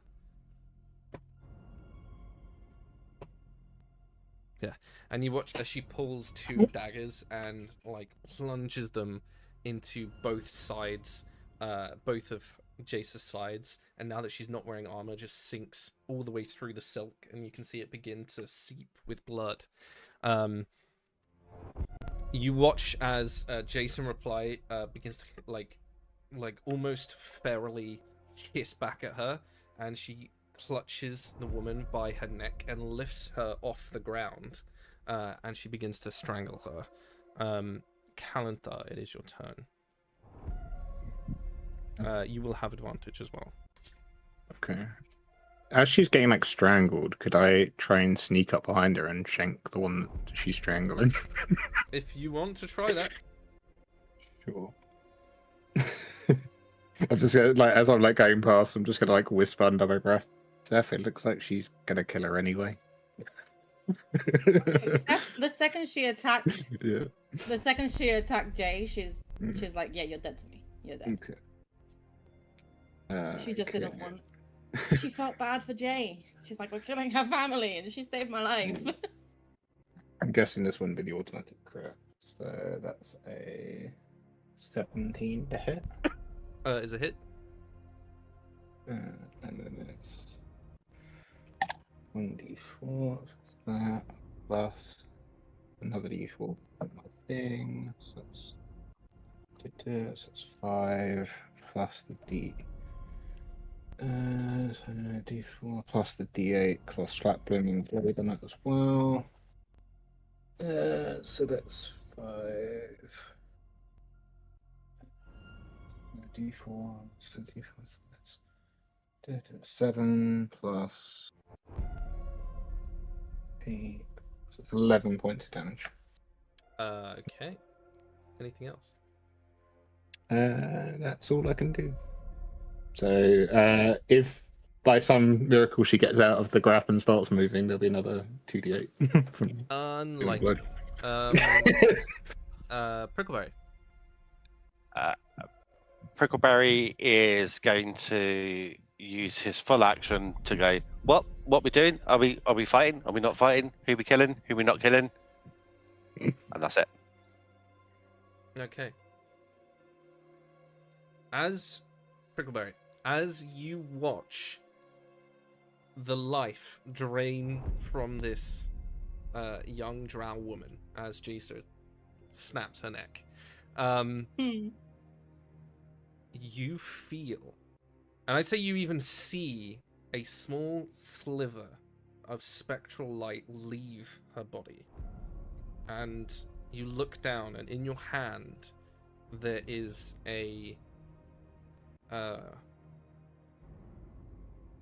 black sphere, almost like a fortune teller's size crystal ball, but it's black. I have to ask, is it his size crystal ball or our size crystal ball? Because it might be bigger than his. It's okay. proportionate to the person. Okay, I just need to know. So a marble. Yes.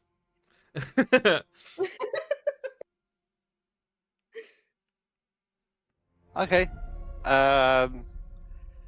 He's just going to put it in his pocket. Cool. Good to know. Can you make a notice that you have something called the Dread Sphere in your inventory? Do the rest of us notice this, or is it just? I mean, he's not going to hide it. He's just this thing's been given to him. He's got it. I would say that Nim, above table, we kind of know what this is about, but Nim not in table. And Zephyr see it, and Counterfar, you feel a shiver run up your spine, but not like the ooh kind. It's like a sick to your gut feeling. Yeah, it's like the it's gonna eat me vibe. Yes. Yeah. And yes, I will clarify what you can do with that Prickleberry at another time. We are out of combat as you watch Jason pulls one of the daggers from her side, and you watch like this crimson magic begin to seep as she heals herself. What are you guys all doing? Seth immediately is sort of turning to Jay, and she's apologizing, and she's like putting her hands on her wounds, and she's like trying to heal, but she's got no spells left, and she's like, I can't, and she's like, you can see that she's panicking, that she doesn't want to lose someone again. Like, she wasn't there to heal Keenan, and she's having a bit of a panic attack, so like her hands are shaking, she's like crying, and she's like trying so hard to help, but she can't. Okay. How damaged does Jace actually look at the minute? Does she look like she's like on the verge of bleeding out, or is she like stable? From what we would guess you would guess that she would have been, but as she is healing herself, you notice that there's like color returning to her. The wounds are closing. She will be fine. Okay. So she doesn't look as bad as the rest of us.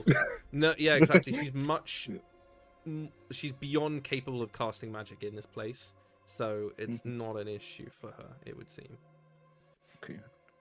Is anybody else pretty low at the minute? Because I do have access to something. But it's the last something, so we got to make sure it counts. I'm gonna just tell you, I don't know if anybody else is low, but I rolled 4. I got 4 HP on that potion. Okay. So I can tell you that Persephone just and like you a bit vision are the lowest. Yeah.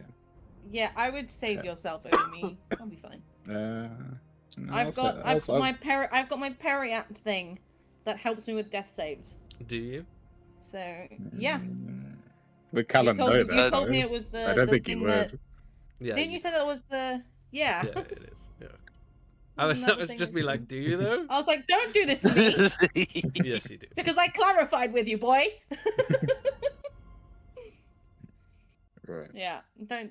If you're gonna heal someone, I would heal yourself. Okay. Steph would not accept your healing right now. She's not. She's still full panic attack. Even though I feel like she's not really paying much attention to the fact that Jace is healing herself. She's still just full panic attack, shaking like I can't help. She's useless basically. Okay. So you're gonna see Callan just like touch the crescent moon tattoo on his forehead, and he will heal himself in that case for 15. Using his last spell, his spell tattoo, and that's the only spell he had left. Persephone, you feel like a little tingle of static on your back. You can go ahead and give yourself. Holy shit. Did she heal me? 3, 6, 9, 18, 26, 29 hit points as Zephyr is just floating behind you. And you feel like a little prick on the back of your neck. He just pokes out. I feel like even then she would not be paying attention. She's still tunnel visioned on the fact that, I think finally, the whole Keenan thing and thinking that the other person that just saved her life was about to die, she's kind of tunnel visioned on it, and I think everything's finally catching up to her right now. Okay. So she doesn't notice. You all feel like a gentle pulse of magic, and Zephyr seems to just ignore everyone else, and she is gently walking over to this statue. You can see that around this plinth, there is a series of mirrors, just countless mirrors, and as she walks past it, you can see dark shapes begin to swirl and manifest around her. But she is tunnel vision focused on this massive blue stone that seems to be suspended in this statue. For the rest of you guys, as you're making your way sort of over there to join her, you do sort of notice that giant sphere of death. But what would you guys like to do now that you have healed somewhat? I do an Arcana, see if I can see what's going on with where Zeph just went. I would say you don't need to make me an Arcana, you need to make me a religion check. Okay. Religion. Do we see it, the teeth, or is it just shadows? At the moment, it's just shadows. I remember when you told us the matriarch walked past and there was like teeth. Okay. So I'm assuming this doesn't relate to any Fey Fiends or undead.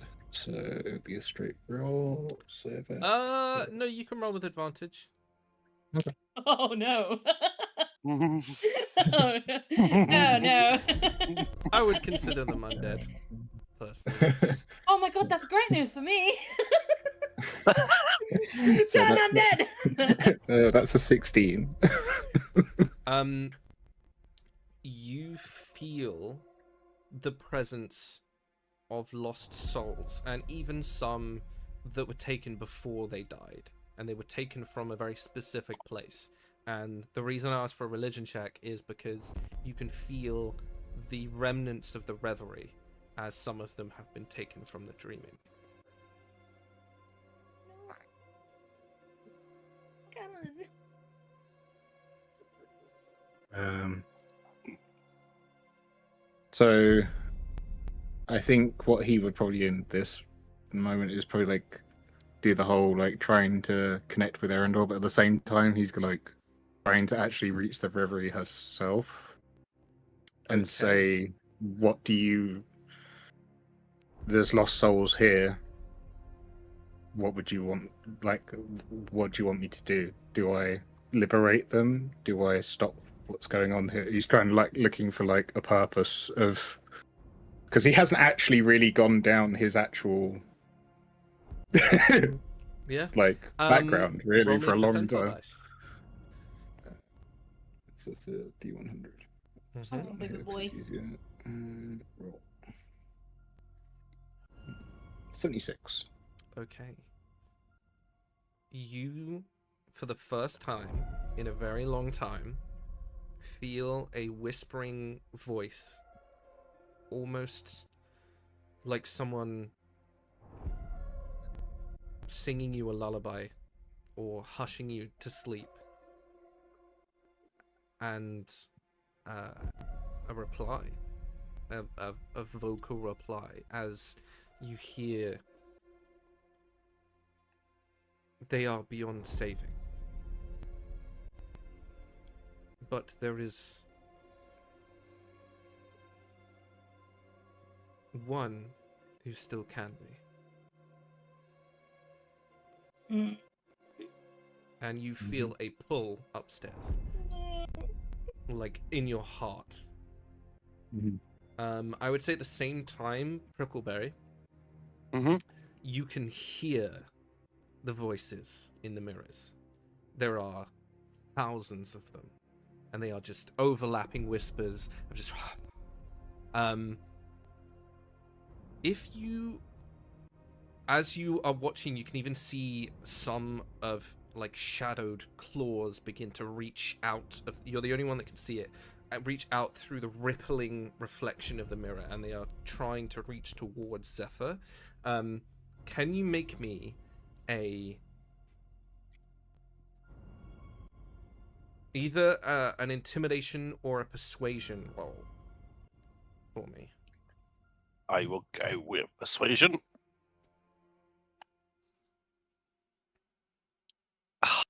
These dice. Another nat 20 for 27. Fuck yeah. Describe to me how you force them back into the void. I think initially he's kind of like distracted and trying to like take it all in, like hear all the voices, see all of the things, and then is going to remember that he needs to focus and not get distracted. So he's kind of like, in the same way that he would push out errant thoughts in his head, he'll do the same. Like he'll almost kind of like block it out and try and focus. Okay. For the rest of you, you watch as this fey creature, this creature of light, everything inverts in an instant. Where he was light and beautiful and his wings were very like vibrant and pearlescent, it sort of goes like media negative as everything switches. You can see his eyes are completely black, and as he sort of casts his hands out, you watch, now you have seen the hands come out, immediately snap back, and the ripple stops and the mirrors become solid.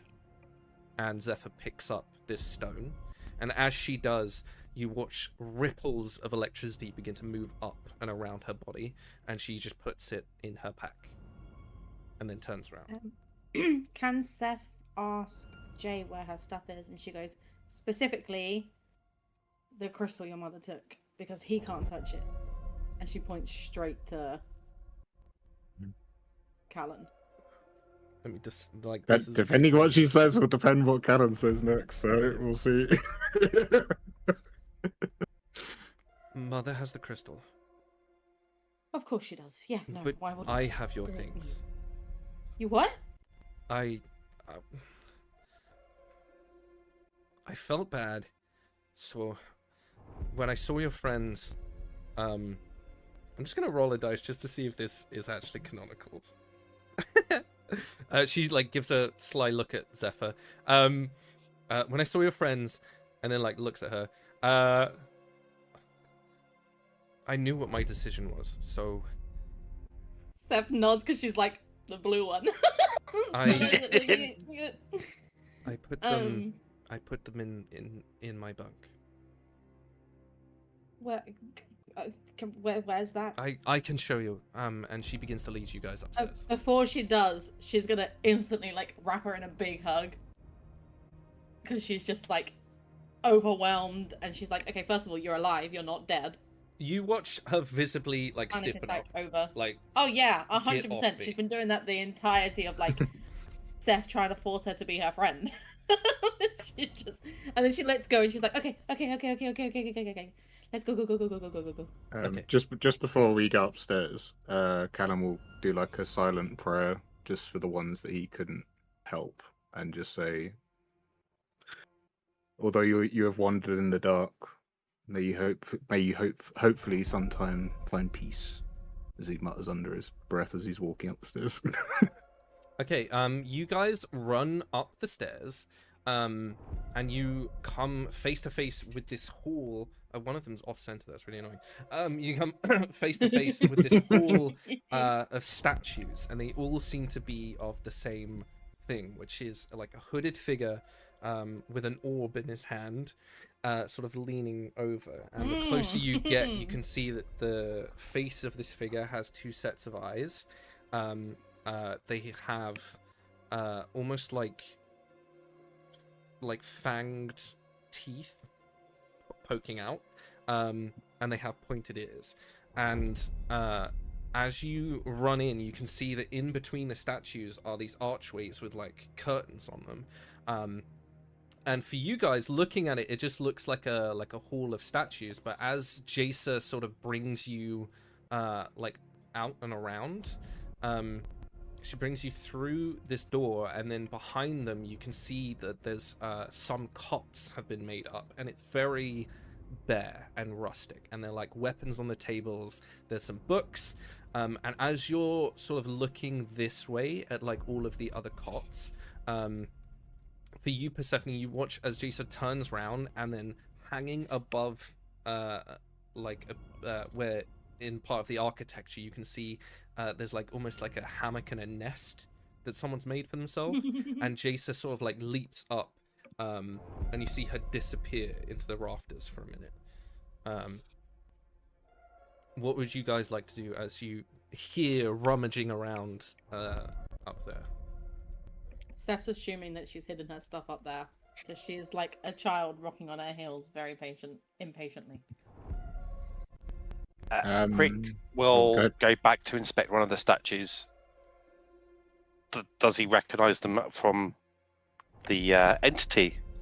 Yeah, the closer you get, you can see that some of them, although they are all the same like hooded figure, each is slightly different, only just like a little different in the build, a little different, but definitely different in the face. And you can see like one has like a porcelain mask, one has like a helm, one is a woman, and you realize that they are the different avatars of the person that you've seen in your position. And there's even a there's a tiny little one now.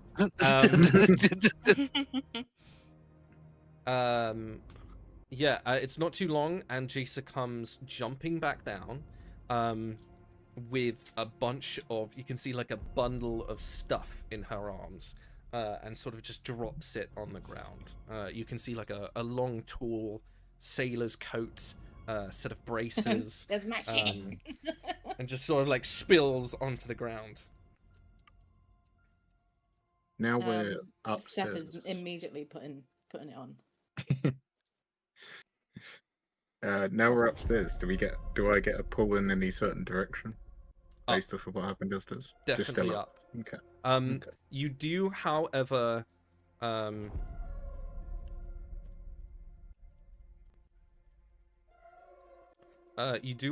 watch as you go to turn to leave, you specifically, Kalanthar, Jaisa grabs you on the shoulder, and as you turn around, you can see that the irises of her eyes are like a glittering silver now. And she sort of like looks at you. And I would say there's something you recognize in her eyes, but you're not quite sure what it is, and she stops you from leaving.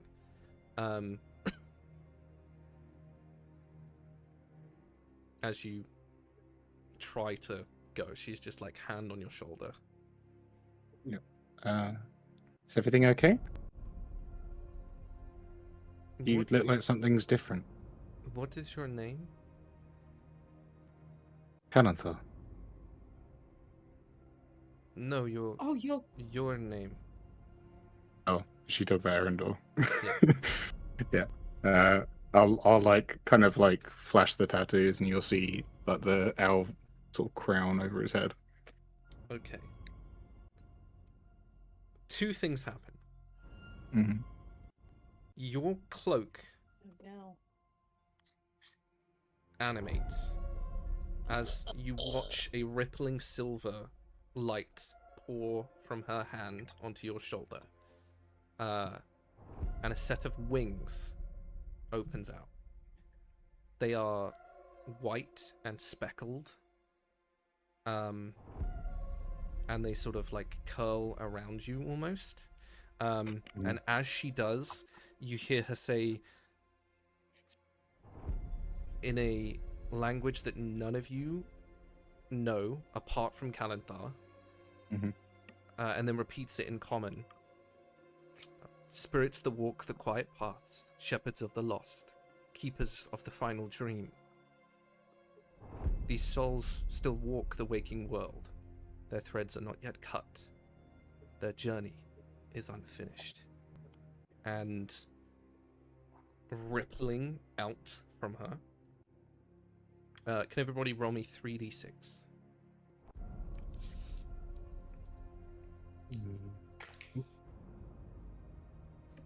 10, 14. Okay. 16. Okay. So 10. whatever you've rolled, you heal. And then I need you all to make a luck check. So it's anything but a 1. A d6 again. A d6. 4. Okay. 6. All of us rolled Yes. the luck. Yep. 5. 5. Hey, Gelly. Okay. Sorry. Nim and Persephone, You both gain a second level spell slot back. Oh my god, yeah. Okay. Prickleberry, you gain a third level spell slot back. Nice. And Kalanthar, you gain a first level spell slot back. Okay. And Kalanthar, growing up, learning about your heritage, the Kalashtar were always... They had a big thing about ancestors.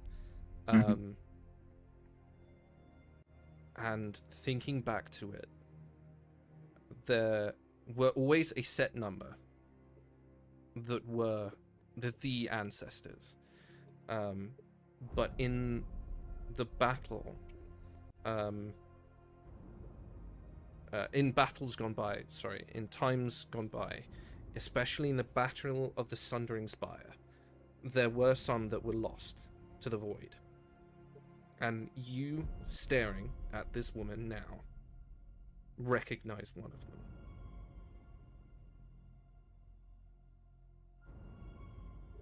They were more than a myth, it was just a rumor.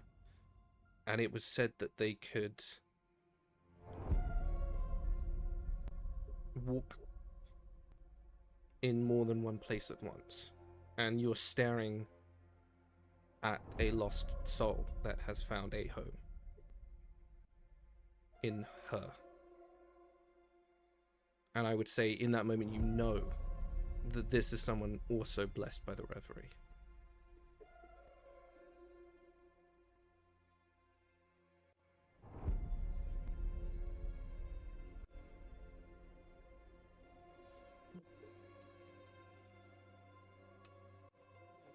It's just noting down everything. So. That's fine. You and me both, boo.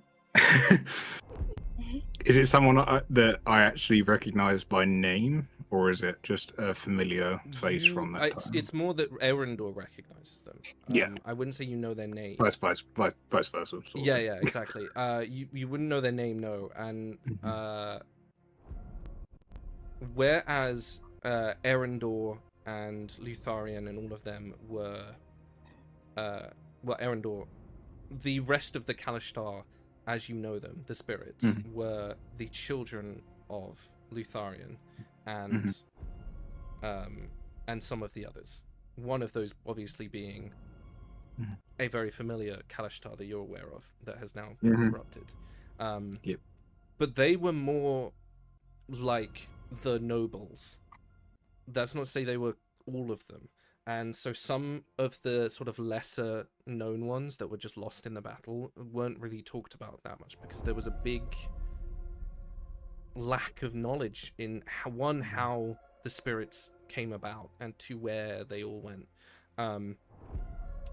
You know that she was never born like this, like you were. She just seems to have... She's inherited the soul. She's now, of the lost, she's now a basically. vessel, essentially. Yeah.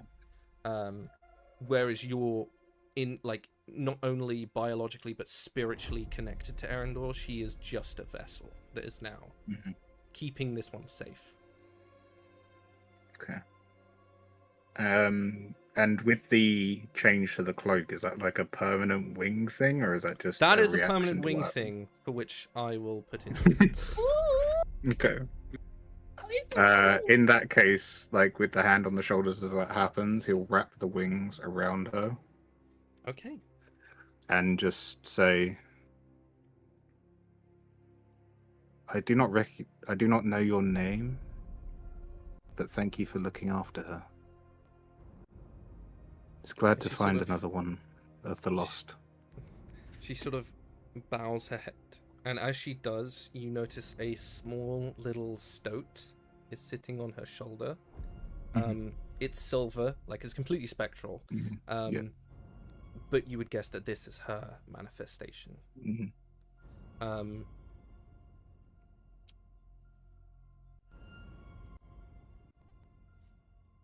Was it a stoat? That's so fucking cute, dude. Sorry, I'm losing it. That is where we are going to end our session for today. You guys will obviously heal up. You've got some spells back. And I'll give you a brief look as we go upstairs. You may notice someone's room. And then up to here. And this is where you guys will be next session. I feel like I'm gonna have to be using spells against Calla. What I will say is once you guys get up there, you will notice that there is no blue flame. So let those spells fly, motherfuckers. But until then, we will catch you next time on Stormcaller's Fury. And this has been my Wyrdcast. So say goodbye, guys. Bye, guys. Bye, guys.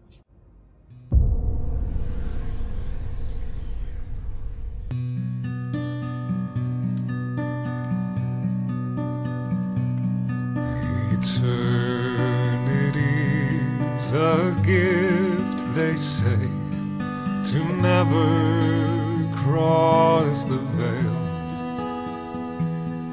This life I try to savor, and I try to no avail. Curse that mortal brevity which has rent you from my arms. Curse this cold eternity without you to keep me warm. Your never-ending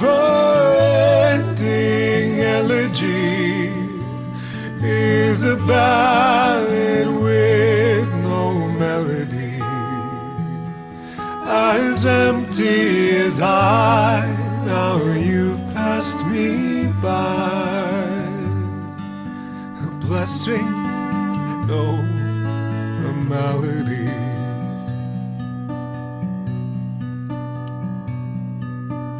Why do roses bloom in spring, only to wither and die?